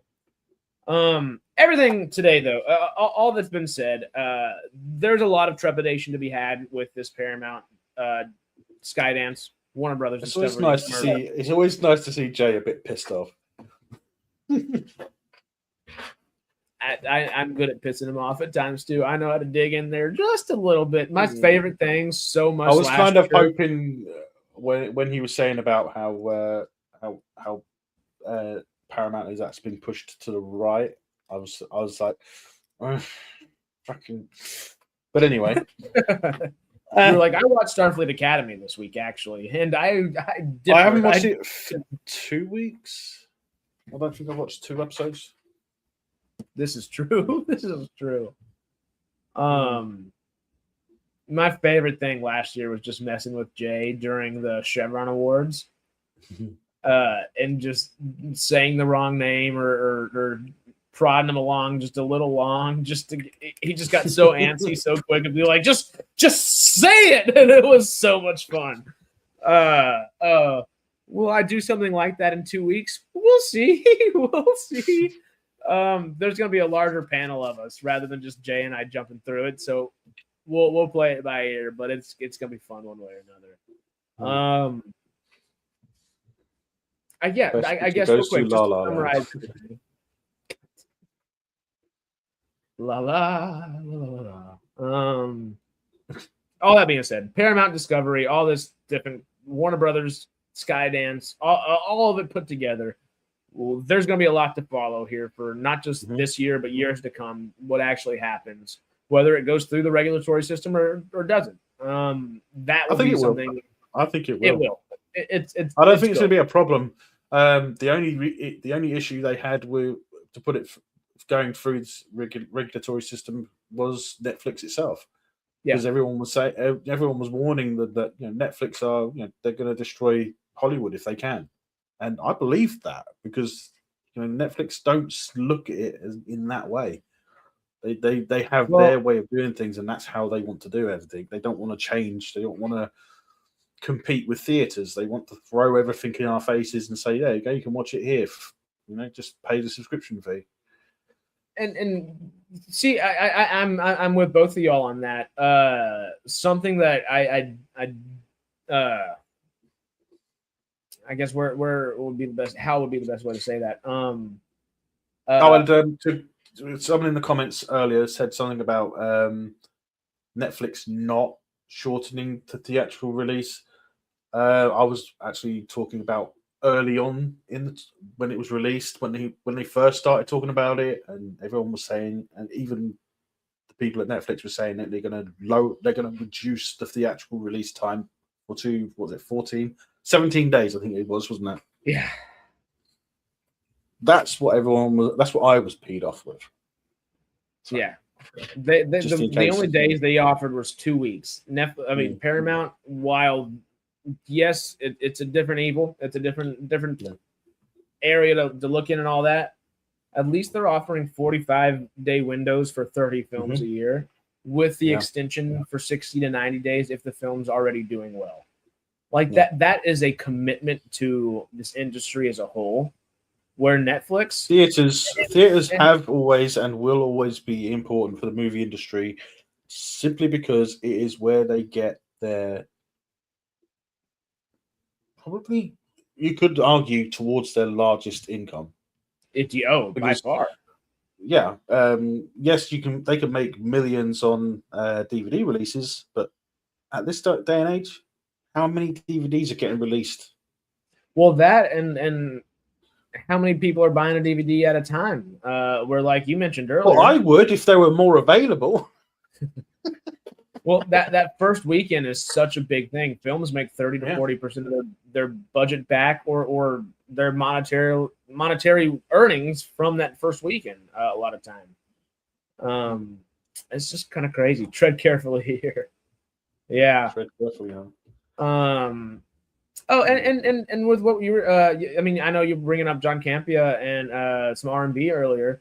One thing John Campea keeps bringing up, and I've heard him bring up over the last few months a few times now, has been, if Netflix weren't committed to the theatrical release, they could have just bought out all the theaters. No, though there are a lot of antitrust laws that would have stopped that from happening, first of all. He was a lawyer. He knows better than that. And that's, again, where I've kind of fallen off some of the John Campea where, hey, dude, if you're speculating, say you're speculating. Don't just try to be an authority. Like, don't just gatekeep for the sake of it. Necessarily like. Yeah. 'Cause That's he's kind of got how a lot I of felt. faith. That's kind of how I felt about Disney. Releasing in thousands of theaters, and then other movies are limited to maybe 100 or so, if that. I think that's stupid. I think that's monopolizing it. Because they're getting. That's how they make their. That's how they made a lot of their money in a lot of their movies. They throw it in the theaters, in thousands of theaters, and then they just divvy it up at the end. Yeah. Yeah. Yeah. I mean, if we got back into the world of DVDs, I don't think it's possible, but it would be so good for the industry, for just everything. It really did break the business model. It's a little screwy, but yeah. I don't think 1,300 discs. Oh wow, 800 4Ks. Oh God, you, Melvin, and R&B are gonna just hang out and just watch things for the rest of eternity. And I'll bring popcorn. It's gonna be fun. I don't know if I've still got them, but I actually have some DVDs of things you cannot get now. Nice. I can't remember exactly which ones they are, but I can fish them out. Legally, or you just can't remember? Okay. Oh, legally. I I got to fish out how I've still got some left over from years back when our local DVD rental store shut down. They still got the numbered stickers on there to reference the disc. It's funny. Yeah, I mean, literally, there's just so many things out of print that. How far do you have to dig into a digital world to even remotely find something? It's I spent thousands on DVDs, ended up donating them to charity. Honestly, well, it says something. It says something when you can have a box set of something that's obscure, it's hard to get, and you can get like £5 for it for the entire set. But then for something like Stargate, each season you get like 50p. $40. Yeah, you get 50 pence. So, and then season 2 you probably get 25p. It's ridiculous. All right. Yeah, that's wild. We are in trying times, interesting times, they say. But yeah, one way or another, if Netflix would have bought out Warner Brothers Discovery, we'd be having a very similar conversation. And instead of a 30-minute argument about what's the studio, actually, that might have still happened. I think it would have been. I think it would have been a bit more heated if it was Netflix. Because the dread that came on whenever Netflix announced, or it was announced that Netflix won, was like, well, there's this entire literally, I'm 27 now, and I feel like if the second Netflix was there, I was like, well, there's the last 15 years of my life. I haven't been alive for many 15 years. Technically, I haven't even been alive for 2 sets of 15 years yet. And there goes one set of 15 of them. So, woohoo! And where Paramount's definitely not perfect. And I'm more scared about Paramount buying all of it and getting everything and having. I don't like either side of politics, and I don't think anything being one-sided with one company is a good idea. Well, I mean, I was going to say something, a small thing about the political side of what's happened with it all is I don't think Trump has been pushing them to move to the right. All I remember Trump doing is I think it was limiting the DEI. Because the DEI that was in place was discriminating against anyone. Sure, but any mandate like that, what happened the last time there was a mandate for it? Basically, it was the ticking boxes. I think that's what he was talking about more, the DEI and ticking boxes, because and then blaming everyone else. I think that's what Trump was doing. I think that's what he was trying to deal with. Trump is not neither left or right. I think he's very base. He's very centered, But the problem is when you've got the left, when you've got the left, anything that isn't left is far right. That's the issue. Yeah, it's become so convoluted. Yeah, and we, I'm a centrist myself. I think I'm quite based. If I like something that's about gay people, then I like something that's got gay people in it. I've got no homophobia. I've got nothing against people that that are gay. I've got friends that are gay. And when someone calls me a bigot because I don't like Doctor Who, and I openly speak out that I don't like Doctor Who because of this, then I don't care. Call me a bigot. Call me a racist. I'm not racist. The people that are racist were the ones that were beating me up on the way back on the way to the bus stop after school. They were the racists because they were Asian, an Asian gang. Well, so that's not fun. Yeah, who's the racist? Who's the homosexual? I don't subscribe to either side, but Donald Trump is not conservative and never has been. I don't think conservative is even like an apt term for conservative and liberal. They're just so you know, chat. Just so everyone knows, this is some of the stuff that we talk about off camera after the stream. What? No, we don't. Shh. Yes, we do. We do. We just don't like to get into the nitty gritty on thing. But right now we do have, while we're talking about like an actual presidential like consort kind of controlling a company to a degree, it's possible. It's happened before. It's happened in this country before. Television programming was called programming for a reason. It was part of a mandate. It was a mandate to move them away from where they were, the position where they were in. They were trying to move them away from it. That's the mandate that he signed. So he's not going there. He's not sending the police or the army there to force them to do anything, is he? Which technically, as president, he probably could do.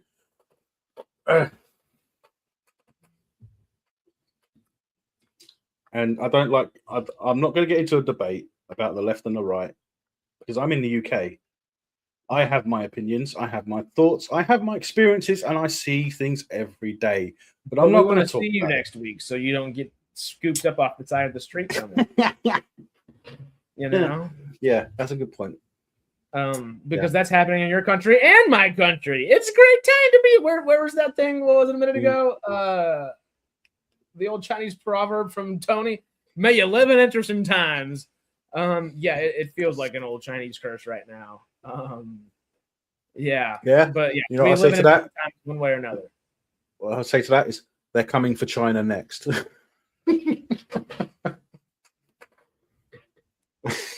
I am intrigued. Maybe not this summer, even though this summer would be a good. It's always going to be a hot political climate one way or another. Because coming up, we want to get SciTrek going again, which was the old M Cubed, and y'all could probably guess, SciTrek is great. We might want to eventually do a fantasy trek. I think we've mentioned it a few times. I think those would be on the docket before trying to jump into a political channel, just because. Yeah, I know. That's what I was thinking too. But also, politics is a very slippery slope. It's a slippery slope that takes a lot of your time and brain power, and it makes you frustrated or too emotional to jump in and talk about other things other times that might be scheduled and stuff too, So yeah, we'll discuss it. DM me on Instagram. We'll talk about it. Because that's something I would like to do, but I don't think it's this year. I think it's more year or maybe a couple years out. Just depends on how we grow. It just depends on what the political climate is in a couple of years. We'll see what the political climate is in a couple of years, then we'll talk about it. That's the other thing. See, I'd rather stick with the nerdy stuff right now, and if we expand past that at a certain point, we expand past that, But for a while, because that would be a lot. That would be a lot, a lot. And you'll see. We got plans, good sir. It's just going to take a second for everything to come to fruition, and that's okay. Life's life. Well, I mean, if you look at Amazon, if you look at Amazon and you have the categories where you go sci-fi, fantasy, fantasy. If you look at any of those three, all the same films are in there. All of them are the same list.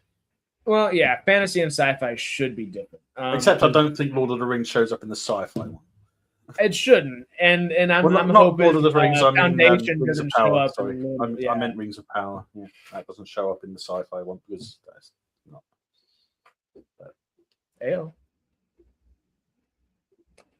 That would never be the goal, and we would painstakingly make sure that is not what's going to happen. If that were the case, that's something that we are thinking about for the future, and that's not something like right now. We would need like, hey, if we get to 50, 60, 75K, hey, then we might think of growing and expanding, and it wouldn't necessarily be just the faces you're familiar with right now. We would grow as a group as well. There would be more folks coming on board, and then there are other things. But that is something for the future. For today, though, before we jump out of here, Melvin, is there anything that you would like to promote from Quest RRC? Yeah, well, I am definitely hoping that I'll be able to get a video out tomorrow or do a live stream. I'm not 100% certain tomorrow for Monarch season 2 because I haven't done that. I haven't watched it yet, so I'm deciding what to do there. But other than that, other than playing games on my other channel, which is Quest G30 on YouTube, I've been playing Space Engineers. But other than that, Quest RC. Y'all know where to go. Yeah, y'all know where to go. David, Zombie Trek. I will let you know that zombies are played out. Zombies have been played out for years. Screw the zombie stuff. Well, and something to let y'all know, we're trying to figure out like the kaiju section of SciTrek and try to figure some stuff out that Melvin can come in and then do some stuff on kaijus and stuff like that. And, Trek. Well, it's sci-fi. Trekzilla. Zombies are technically sci-fi as well. So Schmook and I are actually trying to figure out a way to do that, and I have a few ideas that I do need to pitch him as well.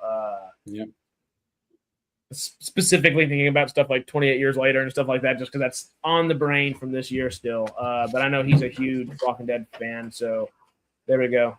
We want to expand certain sections of SciTrek as well, and it's going to take a little time, but we'll get there. We're trying to find the best ways to do that and not oversaturate all of us at the same time, and also keep a decent schedule for everybody and still make it fun.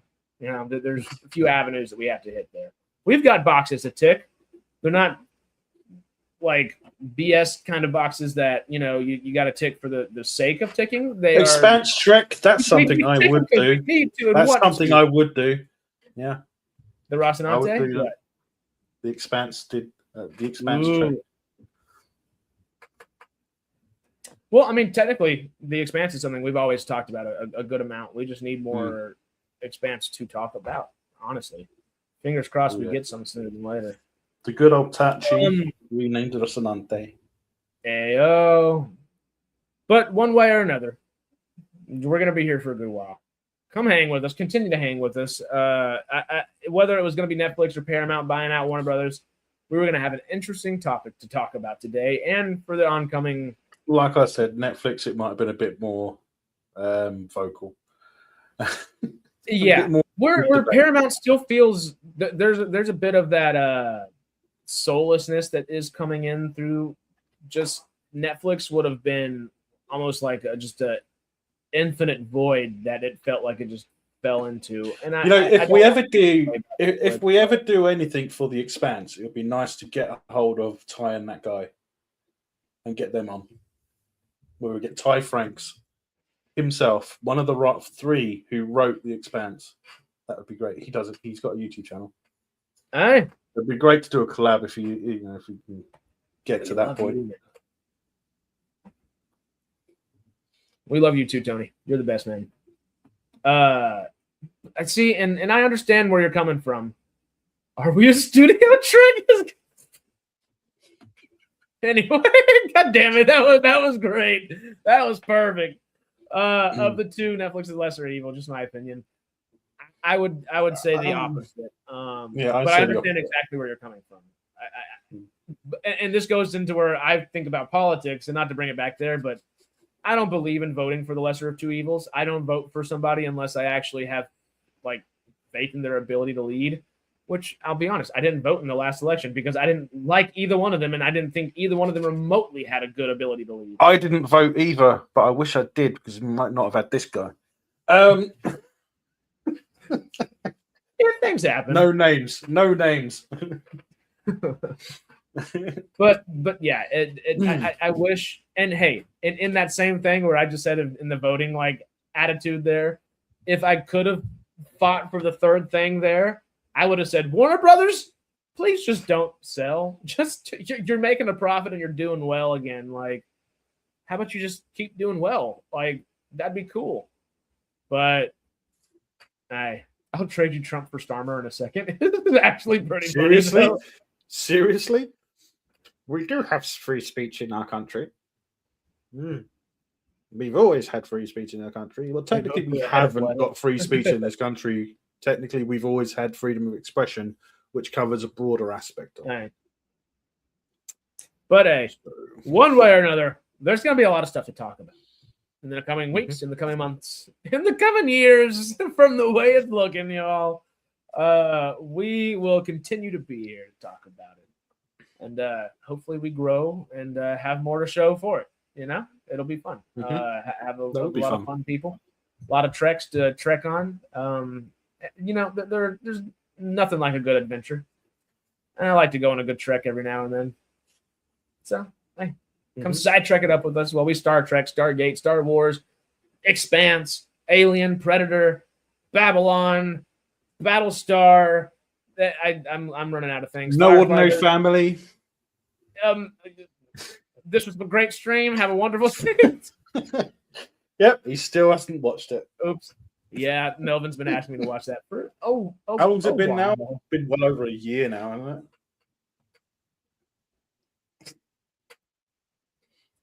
it? Well, stream has been a bit short tonight, has it? our 45 minutes longer than usual. Hey, Stormy pops in right now. We're gonna go for another 4 hours. Watch out. Or longer. Everything being said, once again, though, you know we love and appreciate y'all. Thank you for hanging with us. Stay cosmic, SciTrekkers. And we're going to see you in the next video. Also, go check out Melvin's channel, Tachyon Pulse, Sarah's channel. Y'all know what to do. See you later, guys.